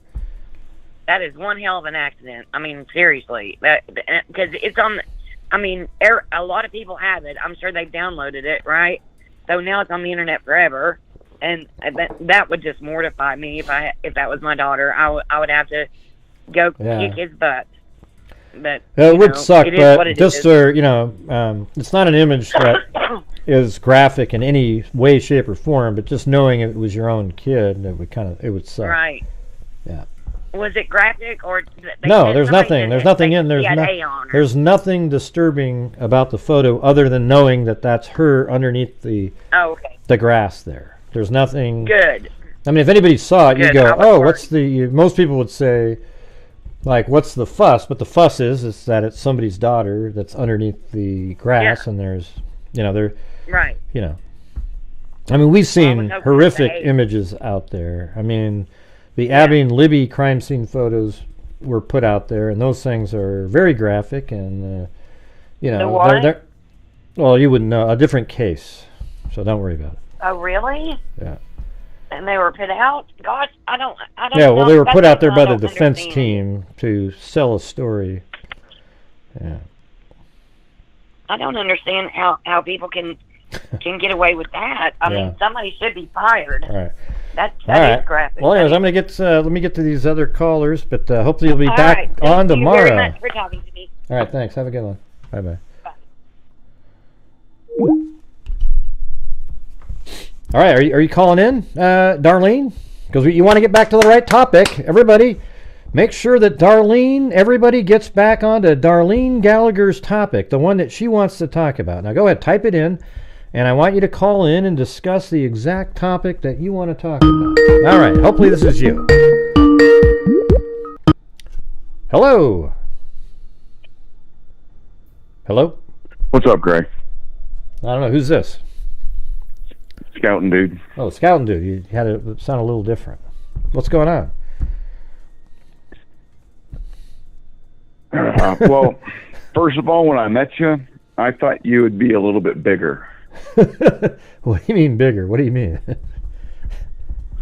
Like no, fat? I thought you'd be taller. Well, I'm 5'11". I mean, I'm not like a tiny person. No, you said earlier in one of your streams that everybody says they thought you'd be shorter. Oh, I don't remember saying that. Well, but with the case, I think that dude was completely in love with that kid, and the whole thing was an accident. And he freaked out.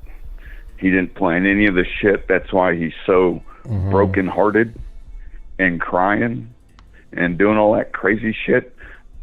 I don't think any of it was planned. Apparently he was stoned, too, out of his mind in that interview. Like high. Yep. Yeah. And everybody with the dope in her, what kind of long con is that? The what? That doesn't make sense. With her being drugged or whatever, and then maybe overdosed, if he started to drug her now, that makes no sense when he's already been sexually abusing her for years. Well, maybe he's always done that. But he just didn't kill her the other times. Let's say he always gave her a little bit of this and a little bit of that. And this time, something happened where he gave her a little too much. Like he wanted her to be totally out this time. Right? And then it was too much or something. Maybe there was alcohol or something combined. And I don't know. I'm just throwing it out there. But how do we know he didn't give her drugs on all the other instances? True, but I don't think it goes too good for his long game. But yeah, like it seems like, I mean, I get what you're saying. Like he probably would have wanted it. Bitches. He probably would have wanted it to be where in his own mind it was okay with, she wanted him to be with him, right? So he didn't use drugs all those other times, is what you're thinking, right? Because why wouldn't he have used them all the other times? Because he assaulted her in 2022, 23, and 24. Because, what was it? Adniram said, heroin addicts die. So if he's drugging her, you can't drug somebody and then not have some other kind of addictive personality. Like Narcotics Anonymous, AA, all that stuff. they encourage you to smoke. They encourage you to drink coffee and stuff like that, because they're basically just training you to go from one addiction to a less dangerous to another one. addiction. Yeah, another one. Yeah. Yeah, you go to any AA meeting or anything like that, they got the donuts, coffee, everything, all the sugary treats, you name it. Did you? Hey, by the way, that documentary, I watched that one that Adram was. Let's see, Abducted in Plain Sight. I mean, what? Did you watch that too? With her? Or? Yeah. Man, that was ridiculous. Yeah, she. Well, when she found out I was raised Mormon, she's like, "Oh, you get." And that was one of the first things we did. And she asked me, "Are a lot of Mormons like that?" And I'm like, "Yeah, a lot of them are very, very gullible." Well, I mean, they believe in, like, a lot of times they're they're really, a lot of sort of weird, sort of, extraterrestrial kind of weird stories. But the whole thing about, like, remember the time when he was like, well, he told me he was just really sexually deprived at home, and he asked me if I could relieve him, and then so he did it. He relieved. It's like, what the? I don't give a damn. Yeah. Well, I mean, I don't care who you are. That's not happening. I mean, so what? I don't know what. That whole thing was weird to me. The whole story, and even the mom was like, "Oh yeah. He told me all these nice things about me, and I really liked it. It was so great." Almost like she still likes him, The whole. You guys go watch that if you're out there on Netflix. It kind of gives you vibes about this case a little bit. But you got in Mormonism, you got the extreme shit. You got the extremely gullible, and in my opinion, it plays into the whole history of that church. But then you got like the hardcore motherfuckers that beat the ever living shit out of their kids. And for anybody in that religion to say that, what is it, the fucking Lori Vallows, the crazy bitches that were starving their kids, the one in Provo, Utah, everybody in that church knows, everybody in their little ward knows, they're all a bunch of fucking hypocrites. Yeah. But then you got the ones that bury their heads in the sand and do whatever they can to help everybody out. But you got the religious parts on both of them. They do. There's some weird beliefs and stuff like that, but there's a lot of good people that I've met that are Mormons too. So it's like, I don't know. So it's, there's always the crazy people that are in, every religion really. But they do have some kind of belief systems that are a little out there compared to what. I mean, every religion has some kind of stuff you have to believe in that's a little out there, right? So it's a little bit extra, the magic underwear, things just like that. Just like at dinner, I was telling you about my buddy Dean, who came to our little PTSD group for the first time. And he's like, let me read you 10 tenets or 10 little basic rules to live by. And he's reading these 10 things, and everybody in the group's like, yeah, we can all agree that these are pretty great and reasonable expectations and all that. And he finishes up, and the counselor goes, well, what religion are you speaking of? And he goes, oh, that's the 10 tenets of Satanism. It's perception, and in every religion you got the weird jackasses that take in. You got your Jim Joneses, you got all your little David Koresh's and all those assholes. Yeah. Hitler. All of them. That's when you think of that the song Imagine, where it talks about like having none of those crazy, a religion has probably been the cause of the most deaths in humanity, I would say. Yes. And all you need is somebody who's just a little charismatic. Yep. And like Hitler. You got bad things. Yeah. Yep. Hitler, Mussolini. Did you ever watch The Office? Yeah. Or they get Dwight Schrute. They give him the Mussolini speech. and they're having them beat the things for Salesman of the Year. I don't remember seeing that episode. I've seen it a my few goodness. times. All I right. didn't watch it like religiously like other people did. All right, well, I'll let you go, and I'll let you get other callers. I'm on. sorry, man. I wish I knew But- that episode. Hey, but also thank you very much for You're all right. You got your homework. Thank you for the support for the channel and everything. Appreciate it. You were My pleasure. man. I You were wish I could shorter get than I more. thought, man. I thought you were going to be 9 feet tall.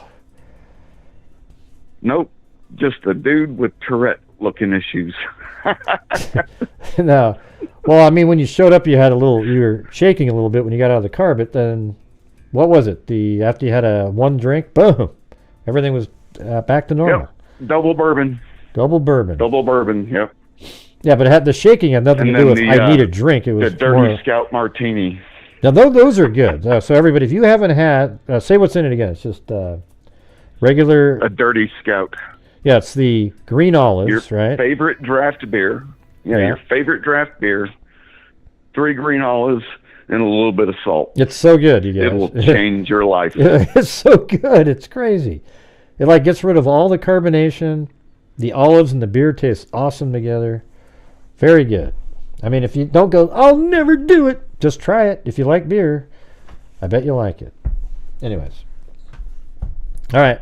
Well, And I didn't mean to make the chat go all off sideways on religion. yeah, that's But all right. just everybody just needs to read into whatever they think. Don't take anybody else's opinion but your own and make your own goddamn decisions. Scouts out. All right, man. Have a good one. See you. There you go. Yep, Scout and Dude just says what he thinks. This is Gray. Who's this? Hey, Gray, how you doing, sir? Not too bad. Who's this?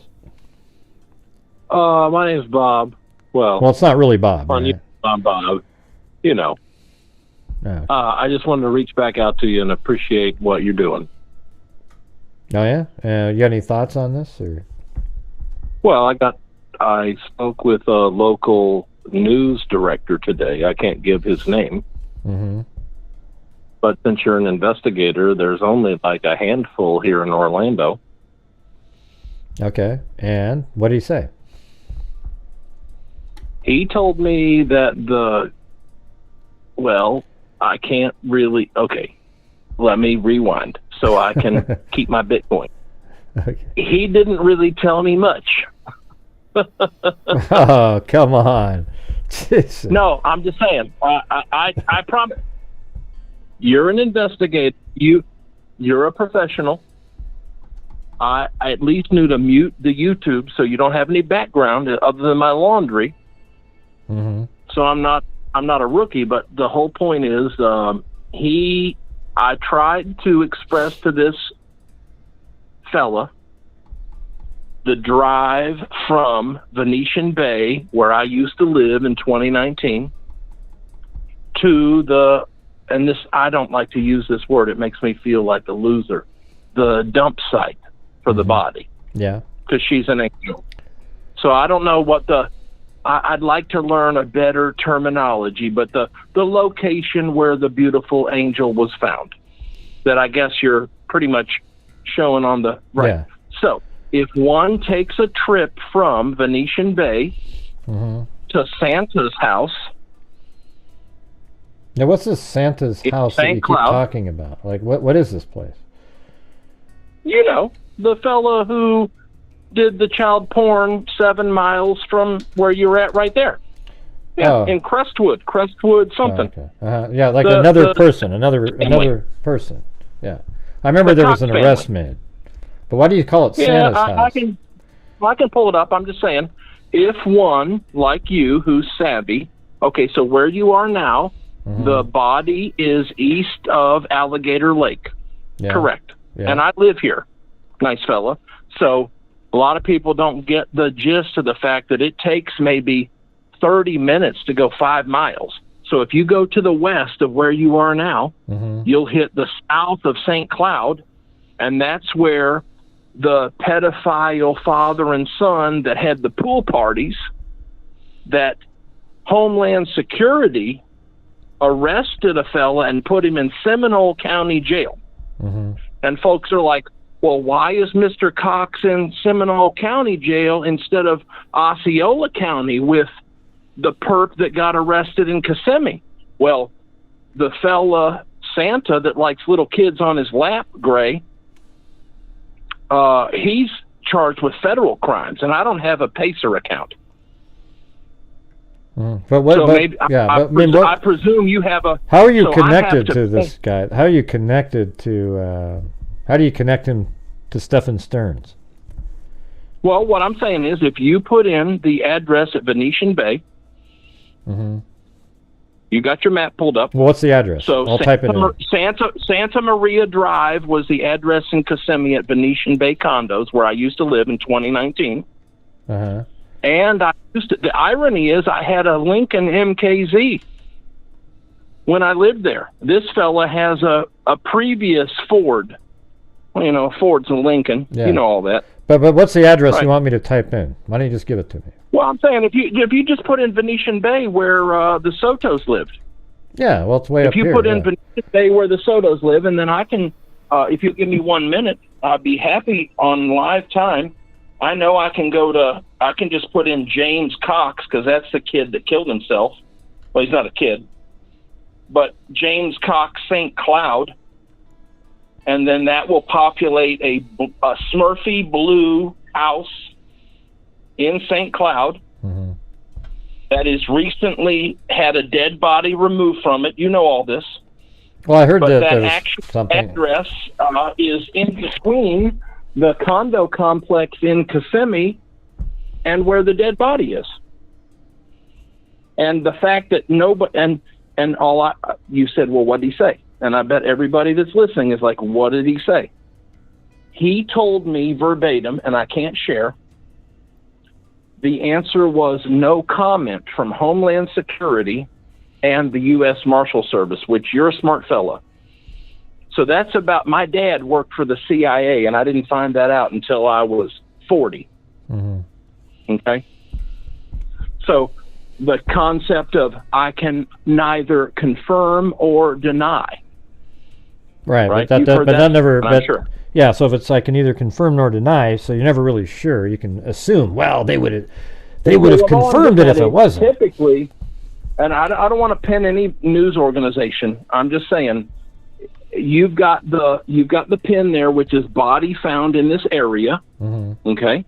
Well, that's not. And it's actually the one to the right of that. I really it was right wish here. I had. It was really right wish here. I had better glasses, but the address where James Cox lives is like 3326 Countryside View Boulevard or something like that. Well, if you have the exact one, I'll listen. But if you don't have it. I'm not going to say I've got a photographic memory, but I'm pretty sure that I just nailed it. I think it's 3326 Countryside View Boulevard or something like that, or Countryside View Drive. Yeah. Zip code. It's like, I appreciate you, sir. And well, let's see. I think the reason my dad worked for the CIA is because I have talents. I'm his son. So if you pull up the address for the Cox family, well, it looks right because it's a blue house. It's a blue 3326 Countryside View. That beautiful Smurfy. So there's somebody that lives there right now that has a fluffy white puppy that refused to talk to the news. That's not a current picture. That house has a pool. Well, it does have a pool in the back. It's in the back of the house. That house right has there. a pool for kids to go have pool parties. Well, it's in the back. It's right there. It's not. It's the current. It's in the back of the house. You're all over it. So what I'm saying is, if somebody like you throws in, you've got a Pacer account, and you throw in Henry Cox or James Cox, you'll find that Santa. Go ahead, throw the. Well, I don't know when you say Pacer. I just use a place called like Unverified. All I'm getting at is the distance between the guaranteed federal crime Santa pedophile house that you just nailed the distance from there to where the beautiful little angel was found is much closer than where the sketchy Disney imagination stepdad lived. And I not only lived in Venetian Bay, but because I am a Bitcoin millionaire and had a Lincoln back in the day, I'm not bragging on myself. Yeah, but what are you implying? You don't think Stephan Sterns has anything to do with anything? Oh, I think he has. Oh, no, that's not what I'm implying at all. Okay, you said I don't have access to license plate readers, Gray, but I think this fella had the dead body in his car. Clearly, he had the dead body in his car at 8:19 a.m. Right. Yep. I think he drove. I think that girl had gone. I'm not psychic. I only lived in Oregon. That doesn't make me psychic. I think this fella, who is a guaranteed Disney employee at the Figment ride and is a certified pedophile with his Digimon and lingering in childish things. Yeah, I think most people realize that Stephan, that's all. Like everybody thinks Stephan Sterns is probably is a pedophile because of he works at Disney. Since you're a smart fella and you live in Oregon, when I lived in Portland, I know where Mount Tabor is. Yeah. I know what 92nd and Southeast Powell is. That's where the crack was back in the day. I know where Lake Oswego is. Well, you should have stayed away from that part of town. What were you doing over there? Sir, I used to live at 922 Southeast 50th on Belmont. That's probably bougie today. Okay. Yeah. Anyway, my point is, I understand geography, and my point is that the hardcore federal pool party pedo ring is closer to the dump site than anything else. But so what? Than anything else. I mean, what difference does it make? And what do you mean, what difference is it? I mean, are you saying that he somehow had a connection to that place and then he ended up dumping her body? Because his car was on the side of the road with a flat tire and somebody saw him there. So I'm familiar with the silver Lincoln. No, but I'm just wondering why does it matter to you? Like, oh, it's so close. When you say matter to me. No, but how does it relate? Okay, well, give me a connection. Nice fella. Give me a connection. Nice fella. No, give me then go ahead and do. No, I mean, give me a connection. Be nice to all of the 2,000 people watching on YouTube. 2,000? And I got throw 1,000. in the address at Venetian Bay. And throw in the address in St. Cloud, and then throw in the address of the dumped body, and you will see a almost straight line. Based on the roads. I don't think it looks straight at all. Take. Yeah, it looks not straight. It's I don't see any connection. But hey, maybe one of these days we'll find a connection. All right. But hey, you live. But I appreciate your. Hey, you live in Portland. Be well, Gray. I wish you the best. All right, see ya. You're not doing the work. Be good. What do you mean I live in Portland? So what if I live in Portland? Everybody knows I live in Portland. Great sleuthing. Hello, who's this? Hello.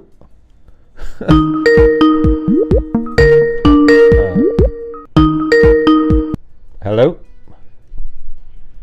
Hello. Great. Yeah. Who's this? Hello. Yeah. Can you hear me? Yeah, I can hear you. My name's Hector. What is it? Hector. Hector. You got really quiet on Hector. What's going on, Hector? Oh man, I'm getting feedback. Is that normal? You got to turn off. You can't use a speakerphone. Oh. Oh, okay. Hold on.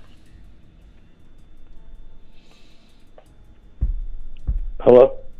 Yeah. Okay. Man, that was a rough call. Well, the guy he was a nut job.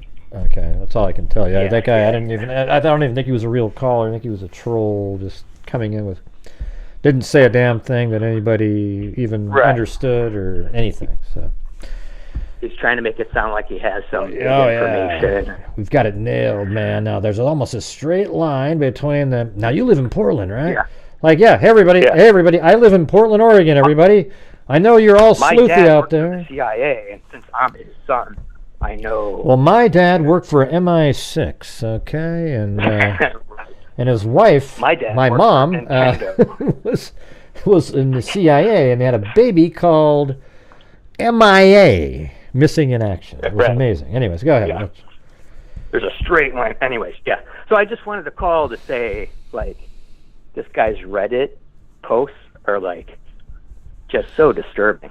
Yeah, they're pretty crazy. You know, Reddit is a cesspool. I don't know if you know that, but it's just full of people like him, self-important types, So anyways, it's just like reading those, when you read those, like, well, I listen to you read them, but it's just so, like, he's giving people parental advice or like trashing other people's he's like parental condescending about other people's lives, but behind the scenes he's a monster, while he's typing those in. And his girlfriend has a kid, like that's his right to parenthood. It's just unbelievable. Yeah, anyways, this guy's completely sick. His wife is sick, and I think that she's going to be arrested in days. Oh, yeah? That's what I think. Well, yep. I mean, it's... I still can't say... I don't have that thing where I go, I know for certain. Other than the 8 o'clock thing in the morning is something that if law enforcement can verify that she wasn't alive until after like 4 in the morning, then they know she's lying, and then you'd have to ask why she's saying that. But other than that, he could have just... The story sounds so contrived, like they both sat around, but it could just be the person who needed to come up with a lie is Stephan Sterns. He's the person because he's the one that dropped her off. So if there's a lie that was invented, let's just say that Stephan Sterns is the sole killer and everything. And, and let's just say for the sake of argument that the wife knew nothing, that Jen knew nothing. So I have a hard that time. means I know, but but it's possible, and it's very possible that she didn't know anything. It's possible. Yeah, it's possible. Yeah, it's actually I would say very possible because these people, these predators, pick people that they are able to manipulate like that. So he's the one that needs to come up with a story. So he's like, okay, I drove her to school. I got there, and that's why he has a certain time, and she has the exact time. Even though it doesn't really fit the surveillance footage, because he just gave her that time. They didn't really think through it. So let's just say he came up with a story. She repeats the story. It's the same wording and everything. And then she's not innocent. If that's true, she's not innocent. She's going to jail for that. Well, she wouldn't go into jail for lying about telling a story. No, you wouldn't. I mean, you could be obstruction of justice, maybe, but. Not if she thought that that's what the story... But here's the thing. If he told her a story, and that's what she believed was true, like that's what he's saying, oh yeah, I dropped her off at the school, and she believed that was true, then it's not even obstruction. That means she was told a lie and believed that story. Right? So there's no jail. Her interview made me really alarm bells go off with her. Because well, yeah, I saw all that stuff too. It's just like, she's shaking her leg up and down. She doesn't appear to give a whip that her daughter's gone, and she just kind of wants to, if it was my kid missing, you wouldn't be able to interview me because I'd be on foot looking for my kid, And meanwhile, she's sitting in there with a hoodie and getting stoned. Well, not only that, the part about that is she said, well, I'm going to sit at home, even though, based on the other interview, that my daughter doesn't even know where I live. I'm going to sit at home because even though she doesn't know my address, I'm going to sit here and I'm going to wait for her phone call, even though she doesn't have a phone because she left it at home accidentally. So those are, you know, I mean, I agree that there's these things that are really shitty, right? She's 100% guilty. She knew, and she's trying to cover it up at the very minimum. It's probably worse than that. Yeah, I mean, I think it's very possible that it could be that, like, she was totally aware that she died in the night, and they came up with a story together, but they was like, oh my God, she died of the drugs that we gave her. And so they're coming up with this story, and she even says, oh, I saw her at 8, therefore he could be dropping her off at 8:30, but doesn't realize that there's a footage of him throwing away the laptop and the backpack at 7:30 in a dumpster. They didn't realize. They were dumb in coming up with their alibi. I'm trying to also figure out when her story changed from we to I. Like, right in the middle of the story. I mean, she's switched it. Oh, in the middle? Yeah, she said we twice, and then almost like literally a minute later she said, yeah, and he's the one that dropped her off.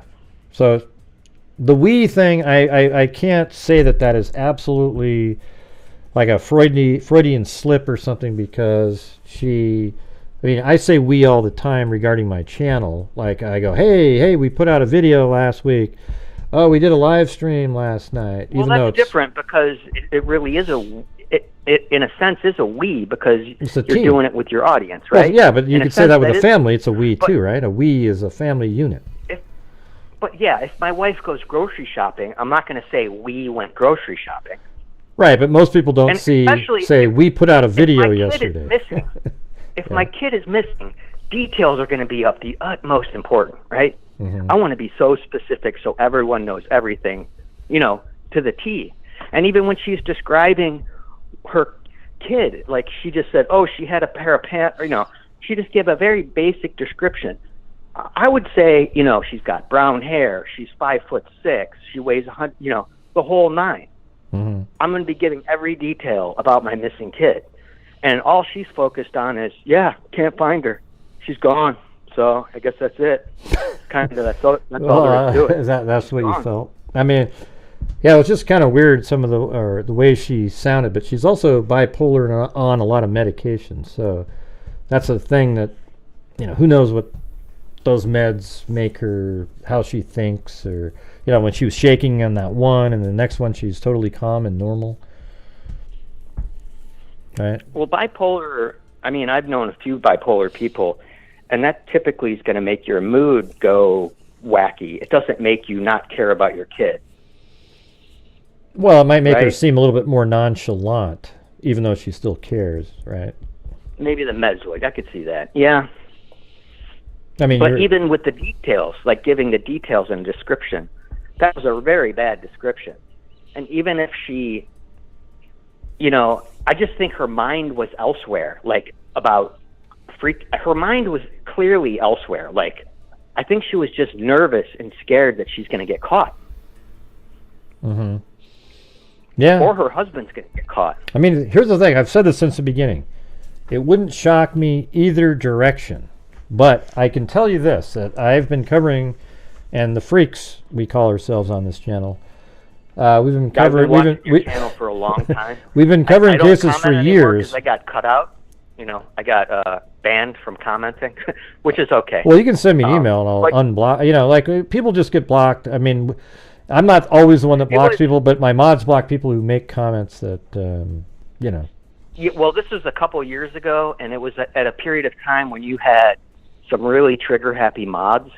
And after that, I think you kind of cleaned up the mod situation. Well, that might be true. But yeah, well, send me an email with your YouTube channel. I'll unblock you. Okay, thank you. But I'm not going to do that because I'll quickly get banned again, I'm sure. Well, how do you know? No, you just make normal comments. Well, I do, but sometimes I'll give you constructive criticism. Oh, yeah. Well, nobody likes to have that shit during a live show. If you want to send me constructive criticism, you can send it in an email. But True. Right. So just come back in and comment about the cases. As soon as you say, hey, Gray, I didn't like the way... Bomb. Gone. Because nobody cares. Yeah, no, I get that. Yeah, and nobody would accept that. But here's what I was going to say was we've been covering so many cases out there that we've seen countless times where somebody was absolutely innocent but looked guilty as hell, and the public just trashed them into oblivion, and it turns out they had absolutely nothing to do with it. And I'm talking about this example. Oh yeah, well, you remember the case in Australia? I mean, I don't know if I forgot the name of the victim. They were at a campground, and the two parents were there. They looked sort of like and they got a kid got abducted by some Aboriginal guy, but everyone thought, oh, look at the mom there. See how she said that? Look at this, and they just went on and on and on. And then the Heidi Broussard case, the boyfriend, he was blamed for abducting the child, but it turned out it was Heidi Broussard's friend who killed Heidi Broussard so she could have the baby and pretend it was hers. Okay, but everybody, especially that idiot YouTuber out there, attacked that guy relentlessly on a nightly basis, and she got credit because somebody called into the show to say, hey, there's an arrest made over here. And it had nothing to do with both of those cases, I wasn't willing to blame those people. So I was still skeptical and not really believing that they're the ones that did it. In those examples you gave. But in this example, I'm up in the 85% range that woman is guilty of some high crime. Exactly what, I'm not sure, but she is guilty. 85%. Okay. Well, at least, you give yourself 15. I'm around 85%. I'm just like 50-50. I don't know. I can totally see a manipulator like him. Look at all of his friends that I interviewed. 4 of them. Only a couple of them thought he was a little bit weird. I mean, they all thought he was a little bit quirky here and there. And one of them had no idea. So it shows you that he has the ability to... But he has the ability to manipulate people and hide. Committing a crime. You still committed the crime, though, right? Yeah, I'm talking about him, not the wife. I know. Or the girl. What I'm saying, if he manipulated her into committing a crime, she still committed a crime. Yeah, maybe. I mean, if he manipulated her, I'm talking about like these people didn't know who they were really with. But yeah, maybe he did manipulate. I see.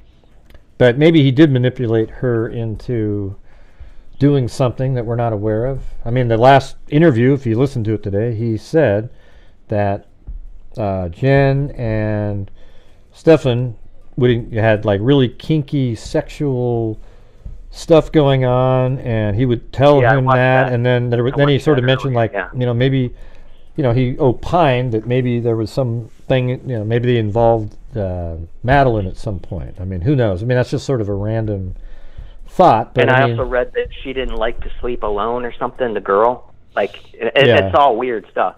So apparently that's the grandmother's situation is completely weird. And then he's playing with little toys and giving her toys. Like on the Reddit, he's always bragging about how he's buying his stepdaughter this and his stepdaughter that. Like, that's just weird. And especially the objects he's buying her, these little, I don't even know what they are. What are those things? Like those plastic things? What is that? It's like something a 5th grade girl would play with. Tamagotchi little toys with the, they are for kids, yeah. But I guess they're an old toy that were for kids, but now they're a collector's item. So it sort of made you think, well, I guess, because even the guy that I was just interviewing said, no, they're collector's items now, but yeah, they're for kids, but people collect those toys that you played with when you were a kid. A lot of adults do. Why don't you collect like Civil War memorabilia or something normal? Like that's just bizarre. Like, still what kids grown related. man is going to collect 5th grade girls' toys? Like that doesn't make any sense. Well, I mean, it might have been for boys too, but I think it's weird. I think most people think it's weird, but people who collect those things don't think it's weird.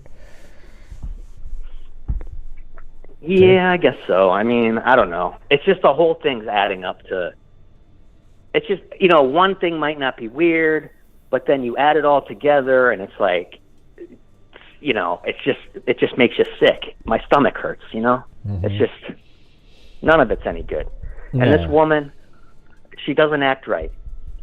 She does not act right for someone missing a 13-year-old girl. Well, that's what they said about the Australian girl that got abducted. The same exact comment about that mom. Oh, man, look at the way she's looking. Look at oh, wow, look at that. And look at him. Look at the... And, man, absolutely abducted right out of the tent and driven.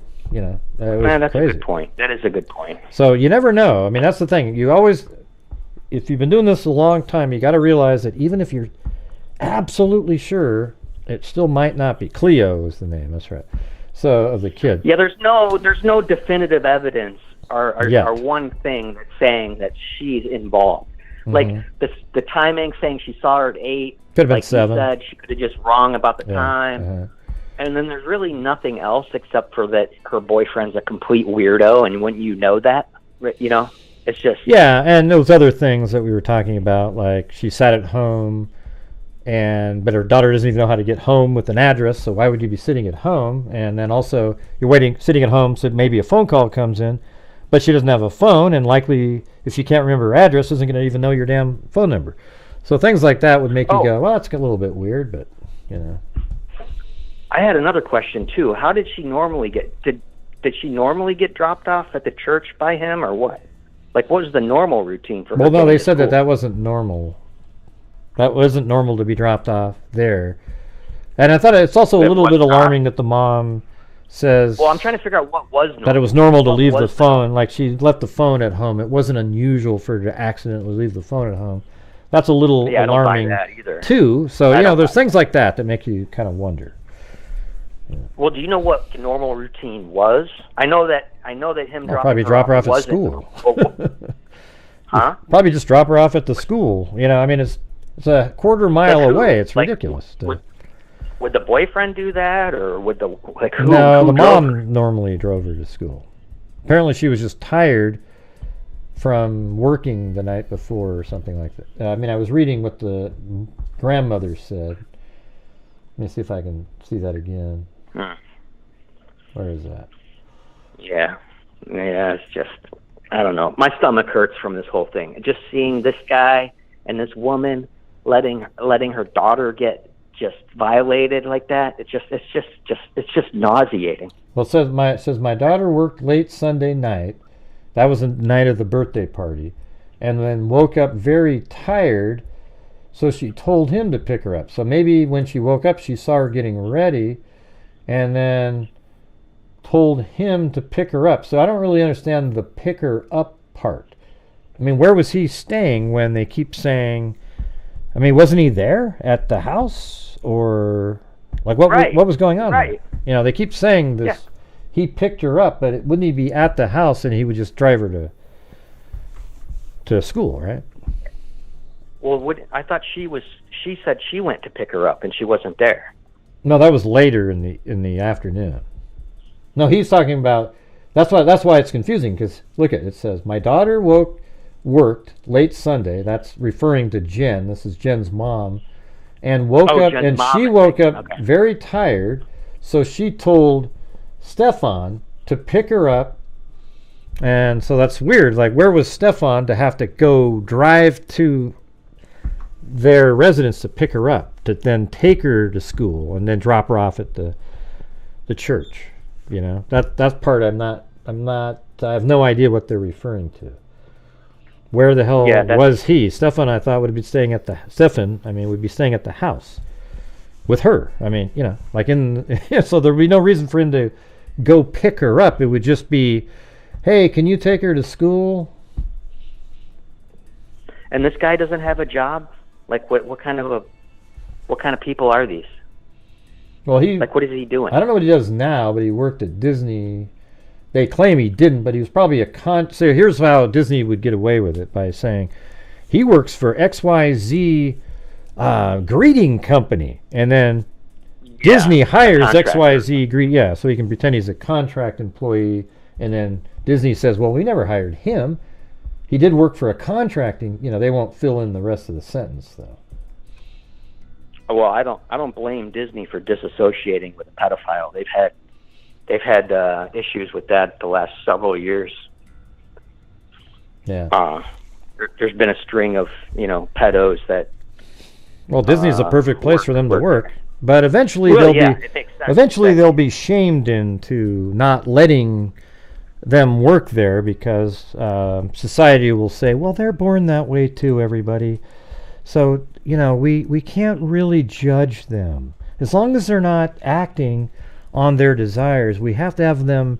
We have to allow them to work at Disney, be our school's teachers, Boy Scout leaders, etc. Yeah, they're as long as right. They're probably already saying that. Well, they are. They are. That's probably. Yeah. It's ridiculous, and but it is happening. Disgusting.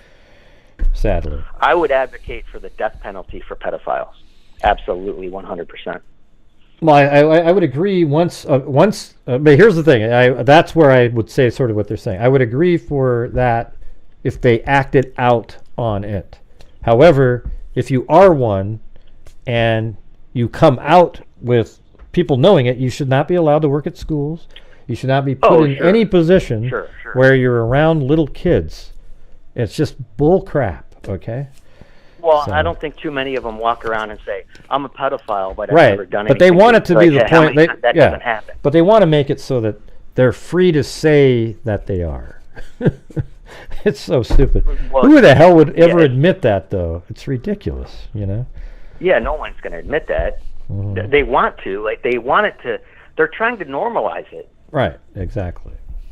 And it's disgusting. And what's weird about it, it's not them that are normalizing it. It's just, okay, I'm just going to say it, you guys. The hard left of the United States. Absolutely. They like to do stuff like that. And it's not them. I'd say 10 years ago, it was the hard left. Now it's the normal left. Now it's just the left is doing this stuff. Well, I wouldn't like Democrats are Democrats, but I think there's these other people like Tlaib and these other like crazy people in Congress that try to push a lot of stuff that a lot of Democrats don't believe in at all. So. Oh, the people walking around that you see in the street, you know, they're just normal people. They don't even know what's going on. But there's this the people who are, you know, running the Democrat Party and the ones that, you know, they're influence. There's a whole ring of psychotic mess down, you know, dealing with those people, the left, and they're heavily influencing. They're the ones that don't like the punishing of criminals. Let them out, you know, the drug dealers and like shorter sentences, and you know, it just sucks. Flood the nation with illegals. Just flood the nation with illegal criminals. See, what people don't realize is like law and order is what makes a civilized society. That is what happens. Absolutely. So that's the truth. Law and order makes a civilized society. Once you break down law and order, you lose a civilized society, and then you have a collapse of that society. And that's where I'm from, Portland, which is an absolute joke. Okay, so Portland, Oregon, or Portland, Oregon. Maine? It's Oregon, not Oregon. Come on, you guys, listen. No, it's Orygun. Okay, Oregon, just like that. Oregon. Nope, Oregon. Okay. Like you're saying Oreo, right? But you go Ori and then gun. Do it. Say. Come on. How do you say IRAN? Well, I know people want to call it Iran, but I say Iran. That's right. Right. The people from Iran call it Iran. Yeah, Iran. Yeah. I think most Americans call it Iran. Well, they say Iran. Anyway, yeah. They say Iran. They don't. Oregon. Yeah, Oregon. Yeah. Portland, Oregon. Nope. You see, it's a whole mess there. No, it's an absolute. Well, in Portland, it's a joke. I mean, it's just it's just stupid tents all downtown. Used to be one of the places everybody would say it's an up and coming, great place to be, etc. Now it's dead last. It's like just an embarrassment. I have nothing positive. Who's running? Who's in charge there? What party's in charge there? Well, not the one that I subscribe to. I never even vote in Portland for anything because it really absolutely makes no difference at all. It's so stupid. People are just brainwashed or something. You know, let's just keep voting in the same madness. What's that? When did you leave Portland? Before it got messier. No, I'm still here. I live in. Oh, you live there now. Yeah, that's what I'm saying. Yeah, no, I just have my own. You know, I live in a house. Yeah, I know it sucks. It's just. I'm sorry. Woo! Wow. You're probably out in the burbs though. So. Yeah. I don't live right downtown or anything. So. Anyways, I'm gonna get some other calls, but hey, it was good talking to you. Get some of your YouTube channel. We'll unblock you. See what happens. I like your show. You do a great job, and keep it up, man. You're awesome. All right, thanks. Appreciate it. Have a good one. Yep. You too. Bye.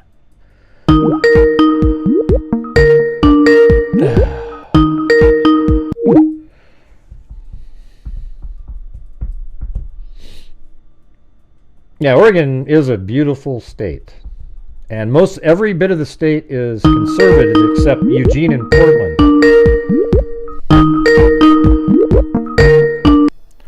Hello. Who's this? Hello? Yep, you got to turn down the audio in the background. Yeah, let me turn that down. I didn't think I was getting through. Hold on for a second. Well, I had to answer yours over the anonymous caller who's a troll. Hello? Yep. Okay. All right. Let me mute here. Okay, there you go.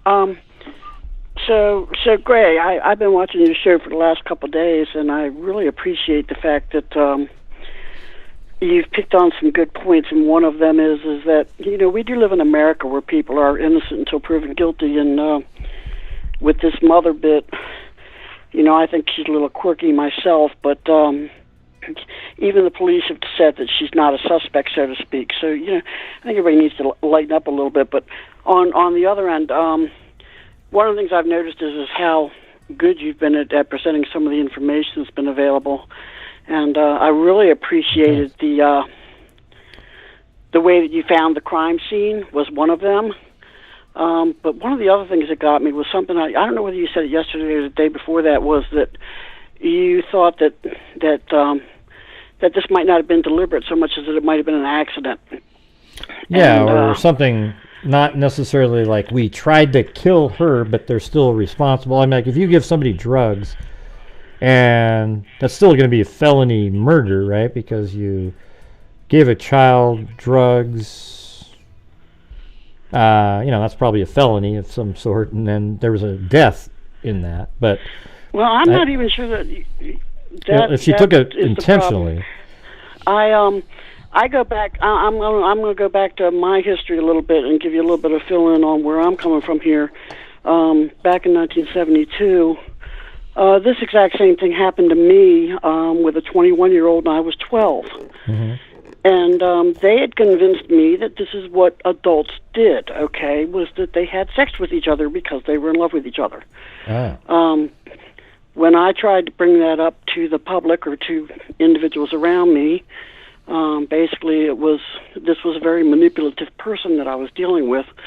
He convinced them that I was in puppy love and that, no, it wasn't accurate, that I was just jealous. But wow. There was a lot of manipulation going on there. And one of the things that I thought of almost immediately when I watched the interview with this lady was, my impression was that they came home from the birthday party. He brought her home from the birthday party. Jen is at work. She comes home and she finds them in bed together. This is a child with autistic tendencies. The child raises a fit. Something happens. An accident happens. The child winds up dead. Well, what would the accident be in a situation like that she ends up dead? Well, I'm just thinking that, you know, she might have... I'm sure that... There must have been a physical something. Like, let's say somebody shoved somebody. They maybe didn't mean to kill them, but they died, right? Right, exactly. So an autistic child might be having some type of a fit, and maybe she got pushed, maybe she got shoved, maybe she got slapped, hit a little bit too hard. My feeling is what you had said the other day, is that somehow an accident happened and this child wound up dead. Okay? And my gut feeling is that he is so manipulative that he has manipulated the mother into believing whatever stories are being, you know, that he's telling her. You know, oh, it wasn't my fault that the daughter was coming on to me, whatever. But that when it comes time for, you know, the interview that was on the news, that I think that she's just repeating everything that's been put into her head personally. That's my feeling. With, you know, you're going to buy the story. Yes. Can I say something while you were talking? Hold on. Hold on one second. So somebody in the comments said she's got ADHD, not autistic, but the mother said that at one point she was diagnosed with autism, but Right. then they went and had to reevaluate it, and it was somewhere in between, so it's like, I don't know. Right. Obviously, they diagnosed her Right. with autism at one point, so how do you undiagnose somebody with autism later? So it must be close, or there's a spectrum, right? So maybe she's on Right. a different level or something, closer to... Exactly, and children with autism, because I used to deal with special needs, they get into a stressful situation, they're going to act out, and it's very difficult to get them to calm down. So that's just my gut feeling on it. I am glad. I did want to say, by the way, that I'm glad that you're one of the few people out there that's saying, hey, let's get all the facts before we go accusing people. Yeah, like, for example, Because let me just say this really quick. It's like, in the Delphi case and the Idaho 4 case, I believe both of the people that have been arrested for the murders is the killer, and people still go, and I've explained why, and they go, hey, it's innocent till proven guilty. Yeah, we all get that, but we can have an opinion. This Right. case here, we don't have anything. We don't have a probable cause document that goes through and lists everything. As soon as that comes out and we look at it, then I'll be able to say, oh God, I'll be able to tell you if I think for certain somebody's guilty based on the information they have in a document like that. The arrest warrant had almost nothing. It was just really lame. It was one of the lamest arrest warrants I've ever seen. Well, and it's just not for the charge of murder. There, the arrest warrant was strictly for the sexual abuse. Yeah, the sexual abuse. Yeah, so they still haven't charged anybody for murder. But I did want to thank you for the work you've done. I was thoroughly fascinated at the work you did to discover the crime scene, or at least where the body was found. And I found that interesting because when I was watching the helicopter going around, that's what I kept thinking was that they found something in that one spot. I can't help but wonder about the flat tire. Did he get a flat tire trying to take her into the woods somewhere, or did, as you speculate, did he really get a flat tire and pull over, and then he couldn't have the body in the car? Well, it's weird. It seems like he really got a flat tire because he has one of those spare tires on his vehicle, the donut. Right. So right. Why would he? I would agree. Was he going that far into the ruse, and even when he's driving around later, he has a fake? I don't know.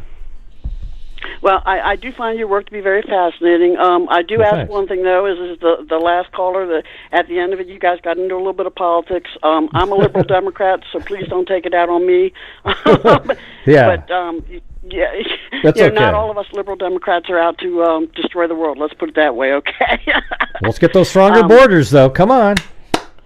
Stronger borders. In any case, I do love the work you're doing. It is so much more refreshing than some of the other channels. Well, thank you. And I appreciate. I know people don't like scientific. Whenever I delve into politics, there's people that don't like it, but it just sort of pops up sometimes, and I just. It's easy to do, especially in America today.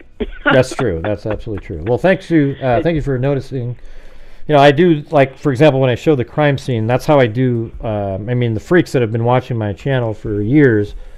There's always these times where we go boom because I find little things like that and narrow it down, and then we find something and nail it down in tons of cases where other people are still out there just randomly speculating and stuff, but we find the real information and then try to then make it, work it into the story or whatever the true information is. It puts it all back together in a really kind of understandable way. You almost feel like you're there a lot of times, right? I don't know if you feel like that. I felt that way when you were doing the presentation, and I felt like I was there, and it was interesting. And the other thing is, I think you're right, dead on with, why would it have changed all of a sudden after 2 years of abuse? Something happened after the party, okay? That some type of an accident happened after the party. Yeah, or like the other theory that I had was that after the party, wouldn't have to be the party, but the thing that changed could be like, that's the theory about being pregnant too.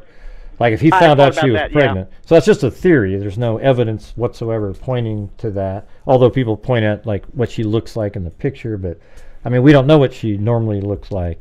We only have like 5 pictures of her, Yeah, I hear what you're saying. Well, it is interesting for me because this case has brought back a lot of things that I had dug deep into my past. Well, sorry you had to deal with all that. It's interesting because I had never really thought of myself as being abused until this case come up and listening to everybody talk about it, and I thought, my God, I was being sexually assaulted, and I didn't even realize it.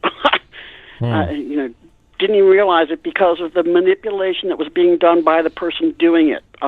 He had me convinced that he was in love with me. Well, listen, I got you to, I don't know where you lived or anything, but you got to watch the movie on Netflix called Abducted in Plain Sight. It's a documentary. I've been hearing you talk. Oh my God! That I just based on what you just told me and everything like that, I think when you watch that, you'll feel like, oh my God, this guy did exactly the same thing. He convinced this girl that, he used this kind of crazy stuff like these aliens, or he told us that you and I have to have children. And the lady, because she lived, the victim.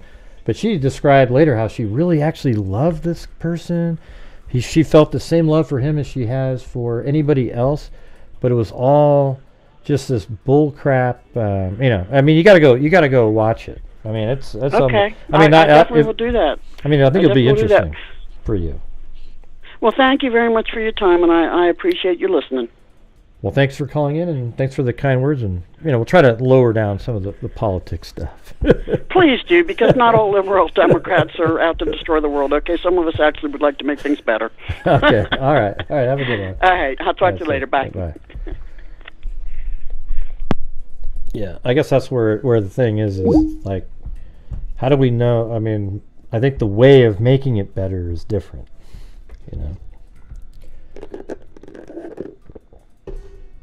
Having open floodgates at the borders isn't a way to make it better. Let's see. All right, well, the lines are open. Who's calling in next?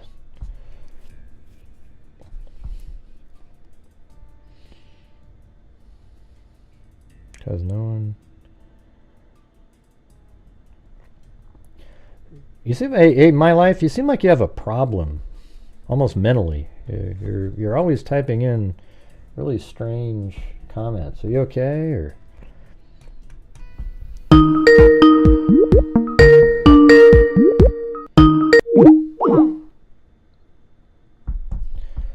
Let's see. Yeah, it's a documentary on Netflix called Abducted in Plain Sight. Hello, how's it going? Somebody else has to call in. The only way to get this, the troll, he'll just keep calling and calling and calling. At least we got rid of the beeping part. So somebody else has to call in. Anybody else have any ideas, thoughts? Oh, there we go. All right, there we go. Hello. Who's this? Hey, Gray, it's Ivan. I just got a quick question for you. All right, what's that? I'm wondering, under the new, and maybe somebody answered this before, and I apologize if they have. So under the new Florida law with the, pedophile rule with, death penalty and all that, do you think Stephan would qualify for that? Well, we don't know yet because we don't know what the findings are. He still hasn't been charged with homicide. Right, but even with what was on his phone. Well, I don't know what their rules are now. Just being a pedophile is the death penalty without somebody dying in a result, or what? I thought if you were convicted of sexual assault, and with what we have seen from his phone or heard from his phone, I guess that certainly would qualify. I think. Well, yeah, of course he makes him a pedophile, but I don't know if you have you get the death penalty. I don't know the new. I haven't been following. Is that what Grady Judd was talking about the other day, or?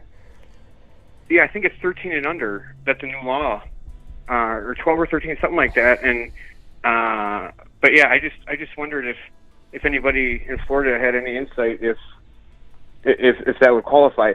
Certainly, if he's charged with both the assault, sexual assault, and the murder of. I wonder if he'd get the grandfather clause, I guess, because maybe she's 13 on this last one, but the other two were before the law was enacted. Right? Because if he has video of him in 2022 and 23, the law wasn't enacted yet, right? You're saying it's new? A new law? Well, yeah, DeSantis just had that new law. Like anybody 12 or 13 and under, if you're convicted of that crime, you get the needle. That's what the law is intended for. And then if that's just sexual assault in general. Okay. Then if he's charged with the murder. Well, look at it. Here he goes. What I mean? Here it is, right here. Ron DeSantis signed. This is December 15th, 2023. The date here.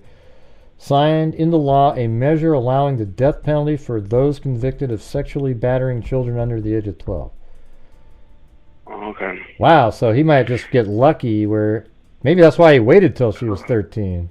Man. That's crazy, that's right? Why the 13th birthday. Because the other ones, Holy there's video cow. of it, but that would be, he wouldn't be subject to something prior to the law, I wouldn't think. Well, good for Ron DeSantis. That's why I like that guy. Okay? Yeah, well, people can say what they want, but I don't know how do you argue with that, right? Well, you can't argue with it. It's great. It's perfect. That's how it should be. Well, and that's just for not to say just, but that's specifically, I should say more accurately, that's specifically for sexual assault. You throw a murder on top of it, if that doesn't enter Florida's death penalty range, you know what I mean? So. Well, I think the 13 and after the birthday. Well, the birthday was after the party was a few days after. It was 22nd, her birthday, and the 25th was the party. So if the party night was the night of the assault, that'd make her 13, which takes him outside of the death penalty date. However, although he has the ones from. Huh? The phone content is when she's 12, though. I know. I just right? explained that to you, though, 3 times. Did you not hear that? It was No, I'm 2022 sorry, and 2020. Well, 2022 and 2023, he has the phone assaults, but the law didn't come into after that. So I can't imagine him getting the charges. I mean, getting the death penalty for stuff that happened before the law was enacted. All right. I gotcha. Just I don't know wanted if you some didn't hear me clarification say of it. that. Hopefully they bring the hammer, but yep, that was my question. Keep doing what you're doing, man. No, but I think that's good. I like the the concept. I hope that. I mean, I just that might make people think twice. Yeah. Right. Death penalty for these. I mean, Florida has so many. Well, here's the truth, everybody. Every state has thousands of pedophiles in it. Okay. Florida is just doing a great job of arresting them. Well, and that's why when people want to link this and that, you can go on the registry. Any one of the people in the chat listening can go on their hometown registry and look up all the red dots that show up in their neighborhood. Ridiculous. And so that's why I never get too, is this case connected to that case? Not every sicko is connected. Unfortunately, it'd be better if they would. It'd be easier to bring them down. But there's just that many. There really is. Here, let me type it in right now. I'll just do St. Cloud, Florida. I do this all the time. You can just find, because it's a good way to maybe find a suspect in a random. Look at this, right? I mean, this is ridiculous. So here's that little point of the lake at the bottom. So right there, everybody. Right. Look at these six. Look at how many there are on that screen right there. That's insane. And that's one town, 137. in one city, in one state. It's nonsense. There's 137 of them right here. Here, let's check it. Let's look at something on this lake, though. Hold on. So we got that lake. Let me just look at what. Okay. Is there any right? Yeah. So there's none right on that road, but there's one right around the base of that. I mean, it doesn't really matter because we already know the guy. But look at all those, you guys. It's insane. Now some of those aren't child, but they're just people that have committed a sexual offense that had to be put on the registry. Yep. And so a lot of them aren't for kids, though, right? And it's the same in every town, in every state. And so that's why I don't like it when people are like, oh, is this connected to that? If people only knew. When I was in, it was 40% of the prison population, and Gummo can attest to that. The rampantness and extensiveness of how many of these people are, it would make people faint. So I'll let you go, man. Thanks for all you do. I was just trying to donation that you gave tonight. Well, thanks for calling in. I didn't mean to be. I was like, man, I just explained that one part to you. I was like, No, it's all good. yeah, that's just the way I talk. Don't worry about it. Anyways, thanks for calling in. Appreciate it. Have a good one. Good stuff. Yeah, you too, brother. Right, thanks. Bye. Yeah, I was trying to see if that one guy with the blue house that the guy mentioned. I don't see it. Don't see it, man. I don't see the blue house. But looks like there are down in that area, though, right there. These ones right here.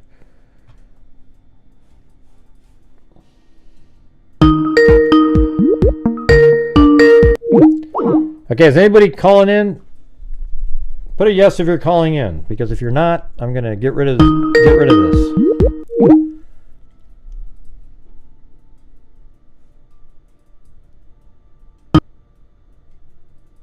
Anybody?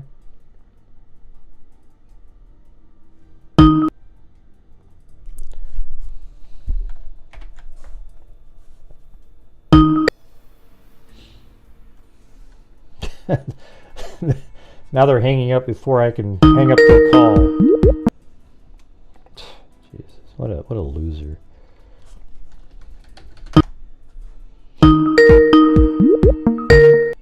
Alright. Anyways, done with the phone calls for tonight. Alright, if you guys are calling in rapidly and all that, then it's fine, because then I can grab the one that's a regular phone number. But if not, can't do it. And it's almost been 3 hours anyways. That's what I get, these trolls out there. They're just absolutely the scum of the earth, but they think it's so funny, and they're just, oh, it's so great. Yeah. Sad. Anyways, if you missed the earlier part of the show, we gave $500 to Rain, and you guys are supposed to get up to $600, but man, you guys just stopped on a dime after that. I was kind of hoping that you guys would build it up a little bit more for, helping out for the rest of the month, but wow. So I gave $500 to Rain, and so now we've given $1,600 so far this month. Pretty sweet. Let's see. I don't know. I still don't have a really, like, oh my God, the mom. There's many things that are like suggestive of something, but they're not strong enough things. They're not things like there's no out. Now, if the law enforcement tells us that she died sometime after 3 o'clock in the morning, and we have the absolute lie by the mom saying she saw at 8, then I'll think at that point that she was aware of the death and is helping to cover it up at very minimum at that point, willfully covering it up. Okay? Because that means that is a lie, and she knows it's a lie, and either that he told her to tell the lie and she did it, therefore she knows that that's not true, but it'd be more likely that she was aware of the death. Okay? And then we go from there. Is there any other involvement, etc.? You're a Bitcoin billionaire? Awesome.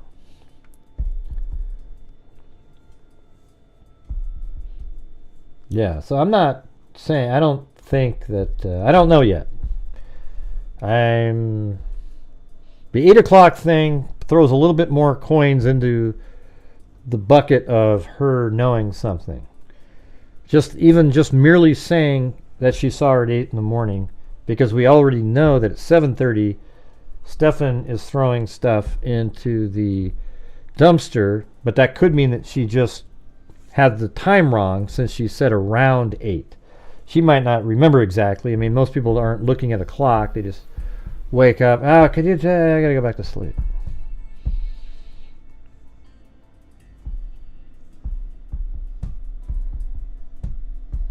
No, it wasn't. I never heard what time she got off of work. Who's they?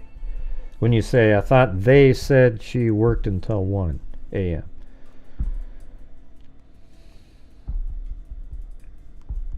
Well, they wouldn't be able to use the law on him because she was 13. Although I'm sure there's provisions in there also that you can be a huge crime at 13, I would think. Just that the death penalty is available for below the age of 12. Man, that should be nationwide. I would say that if the states out there that wouldn't put a law like that into effect are the ones that support pedophiles. Okay? They're the ones that believe that they're just, we'll have to find dolls for them at some point because they got to be able to, what?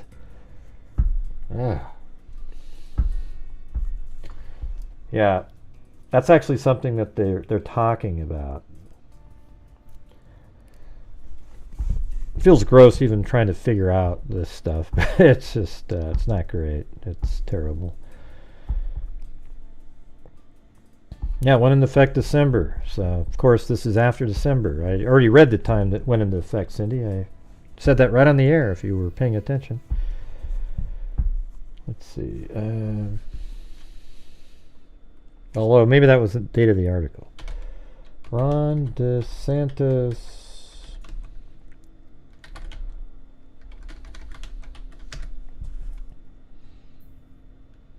Now, let's see. No.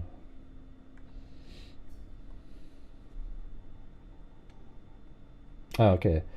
So this is May 2023. It says Governor DeSantis signs law that would punish child sex offenders with death. Ron DeSantis signed 3 bills into law that would continue his tough on-crime narrative for Florida. One of those bills would punish some child sex offenders with death penalty. However, it could face some legal challenges like similar cases before it. The other thing we're doing is making clear that in Florida we stand for the protection of children. DeSantis signed House Bill 1297 into law Monday, making sexual battery cases committed against children under 12 punishable by death. The bill claims crimes like this destroy the innocence of young children. Unfortunately, I mean, hey, let me ask you something. So this is Ron DeSantis, a right, he's a Republican. Is there anybody in here that's a Democrat, like a liberal, that doesn't agree with what he just said? Anybody? Go ahead. I mean, I want to hear this. Does anybody not agree with that right there? And see, that's where the problem is because a Democrat would never put a bill like that out. So I don't mean, so if it's hard not to make it politics, but that's true, right? I mean, it's just, right. But here's the thing, a Democrat would never make a law like that. Don't you understand that? That's why it's frustrating for Republicans, because Democrats never do laws like this.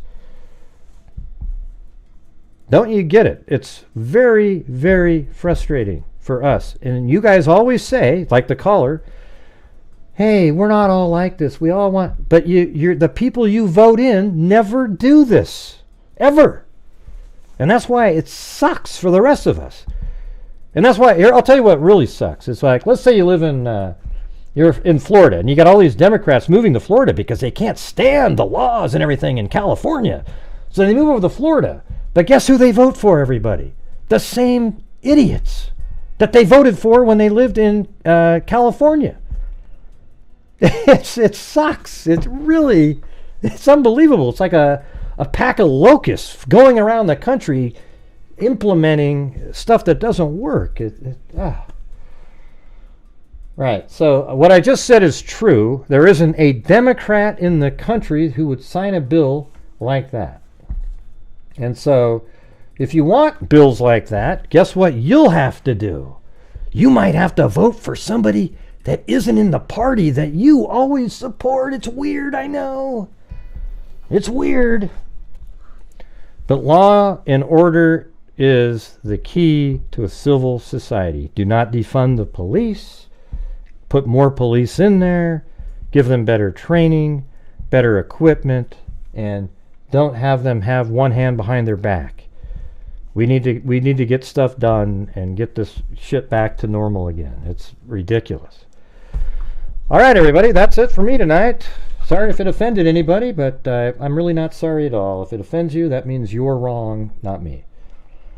All right, so thank you to Dana 1972, Junipers, Tarot and Astrology, Phil, H. Doc, Rhonda A, Phil, a new member. Oh wait, let me give some memberships away since we did reach the 300. But come on, you guys, you have one last chance to help support the channel in the last few minutes here. What I just said is absolutely real. It's one of the most frustrating phenomenons that, oh God. And I know this because I live in Oregon.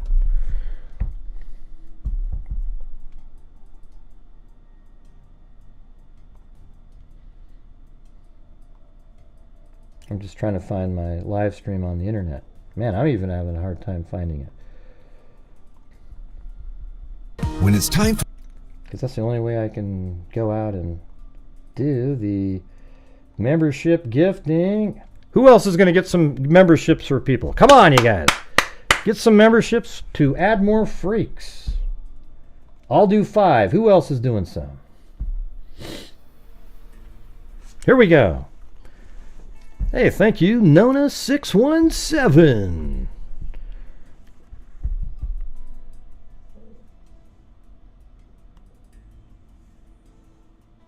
Here we go. Here we go. Let's see who got him here. Hey, look at that. Wendy also got one.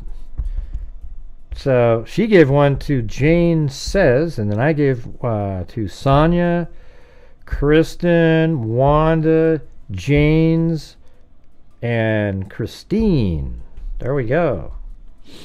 All right. See if we can get those members. Hey, look at Nikki Zibs gifted a membership too. Look at that.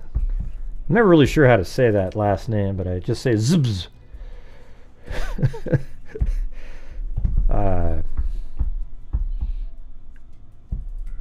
Well, did you make yourself available, niece? And they're only $1.99 for the lowest level, niece. I'm pretty sure if you just don't buy that one Twinkie. I say it perfect? Okay. All right. Let's see. Yeah, so Michelle Perkins. Phil became a new member. Michelle Perkins, K. Me. Then the Broken Scout with the double cat eye. Then Gina Anderson, then Allie Cake, and then the Broken Scout again with the double cat eye. He kind of made up about, 30% of the entire night. Well, yeah, well, it's $1.99 a month, niece. Okay. And then Ozzy, Chuntarama, Mayflowers, Steph STNA, Ella Blue, Danny ICURN, trying to get on the Scout and Dude Tsunami, or that's actually a Broken Scout. Scout and Dude was so much easier to remember for me, though. I don't know why. Michelle H, Amanda Hoozauer, Wendy Van Rokel, Sherry S, My Life, Dina H. Doc, Georgina Stoliker, Steph STNA, Kumari Azad, thank you very much. Another double cat eye there. Kami. So 2 people made up almost 50% of that. Allie Cake, Pancakes, Domi, Ivan Victor, Philly, Domi, Amy Lamone, Bellamy, a new member, and then Bellamy a super chat, then Chunarama, Cat Eye, then Ella Blue, and then Caligal 3 with a double cat eye. So that 3 people made up 60%. Then Deco Trash, Puff Puff Faye, new member, then Puff Puff Faye super chat, Wise Child, Ginger Keys, got a member upgrade, Ginger Keys, Linda Howell, and then Pebs W. I know she doesn't like the politics talk very much, but Judy Lynn Riley, Linda Howell, as in Linda Molden Howe of the Cattle Mutilations and Crop Circles. Cindy J, 16 months. Nona 617. Then I gifted 5 memberships. Then Wendy gifted 1, and Nikki Zibs gifted a membership. All right, there you go. So thanks, everybody. And if you were here, we gave $500 to RAIN, which is a organization that is just an incredible organization that fights against violence against women, I guess. They test backlog of rape kits. They have the crisis hotlines. They're all over the place. And we've given them right around $20,000 over the last 3 or 4 years. So that's pretty sweet. And the only reason we can do it is because of you guys. You guys are what make the difference. So make sure to hit that subscribe button out there if you haven't subscribed, and then hit that notification bell, and then all videos. And after the show's over, could you guys go in and leave a comment, like, what you, maybe some of your thoughts on some of the stuff we were talking about? I know people probably wanted to call in but don't want to. I think, I'm trying to be a little bit more like on the phone calls where I'm listening to what people are saying. Because even that one guy, I would have cut that guy off in 3 minutes before. But I thought, okay, I'll let him keep going. What's he saying? What's he talking about? But, man, it got pretty crazy there. Yeah, so we've given $1,600 this month so far, which is pretty sweet. So hopefully if we just keep the month going, this could be one of our bigger months that we have during the year. Maybe around 5,000 or 6,000 that we give away total. That'd be pretty awesome. So that's it. That's all I got for you guys. Hope you thought tonight's show was entertaining or interesting. It's weird how quick time went by, because it just seemed like there was a few phone calls and us talking about stuff, and then it was just over. Isn't that weird? Well, I really like your show, Gray. I really like it. You do? How come your voice sounded sort of weird? Well, I just wasn't trying to use my mouth at all, Gray. Well, why? You're not even on screen. That's a good point. Good point. Oh, God. Well, good. I'm glad you guys liked the show. So you guys, what you should do is quit. Don't watch the crazy conspiracy nutters, okay? Those people are literally never correct when it's all said and done. They are miles away from reality, but they always have some little tether that they can sling back in and pretend that they were on it the whole time. Just like the psychics do, etc. Good night, the Broken Scout, and thank you very much. Yeah, anyways, you guys are awesome. Thank you, mods, for all you do. Like I said before, you guys are the best mods on YouTube, bar none.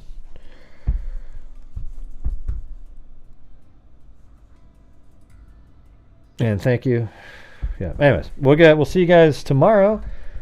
And you guys think it'd be worth it if I took like the highlights from the interviews and put them in one, like some of the more like interesting comments? I think that would be good. Like take all 4, put comments in them, and then put out one video with all of them. Like just all the sort of big moments, like not moments, but like comments that were like, whoa. Something like that. And maybe back to back, like things that corroborate what other person said.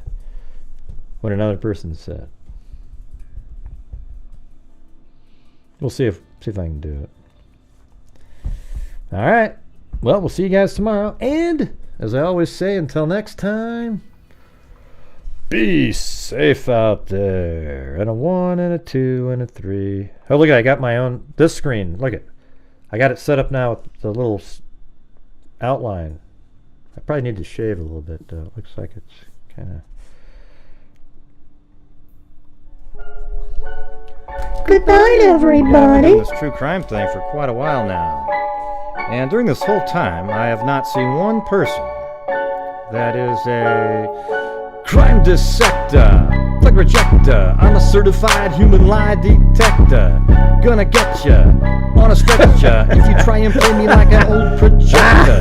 Crime sector. That looks like is my neck. Lori gonna give a it looks like Lori went up his butt. That was funny. Connector, and I'm always gonna be a pup protector, fool deflector, interceptor, and I'm meaner than a spectre with a vector on his spectre. With all respect, y'all. Just remember, I have a temper fucking check ya. I have no agenda.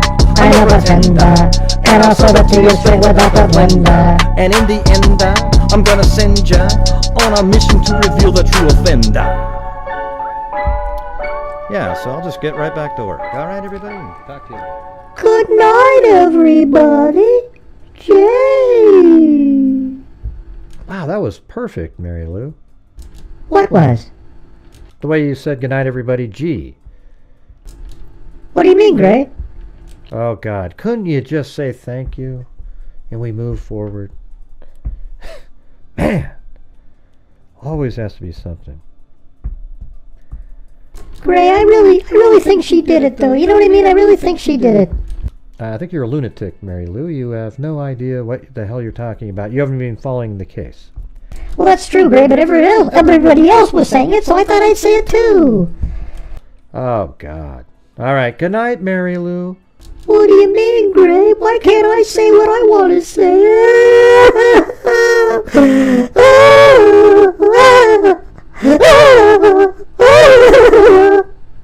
Man, what's going on? Are you okay? Yeah, I'm fine. Thanks, everybody. Oh, what a poser. If somebody was crying that hard, do you think they would be able to get out of it that quick? But no. As soon as I call her out on it. What do you mean, Gray? You just immediately, you didn't linger on the cry. Like, you should have kept crying a little bit. It should have been like, oh, I don't know, Gray, I feel pretty. You didn't do it. You didn't do it. I'll work on that. All right, everybody. See you guys later. Be safe out there.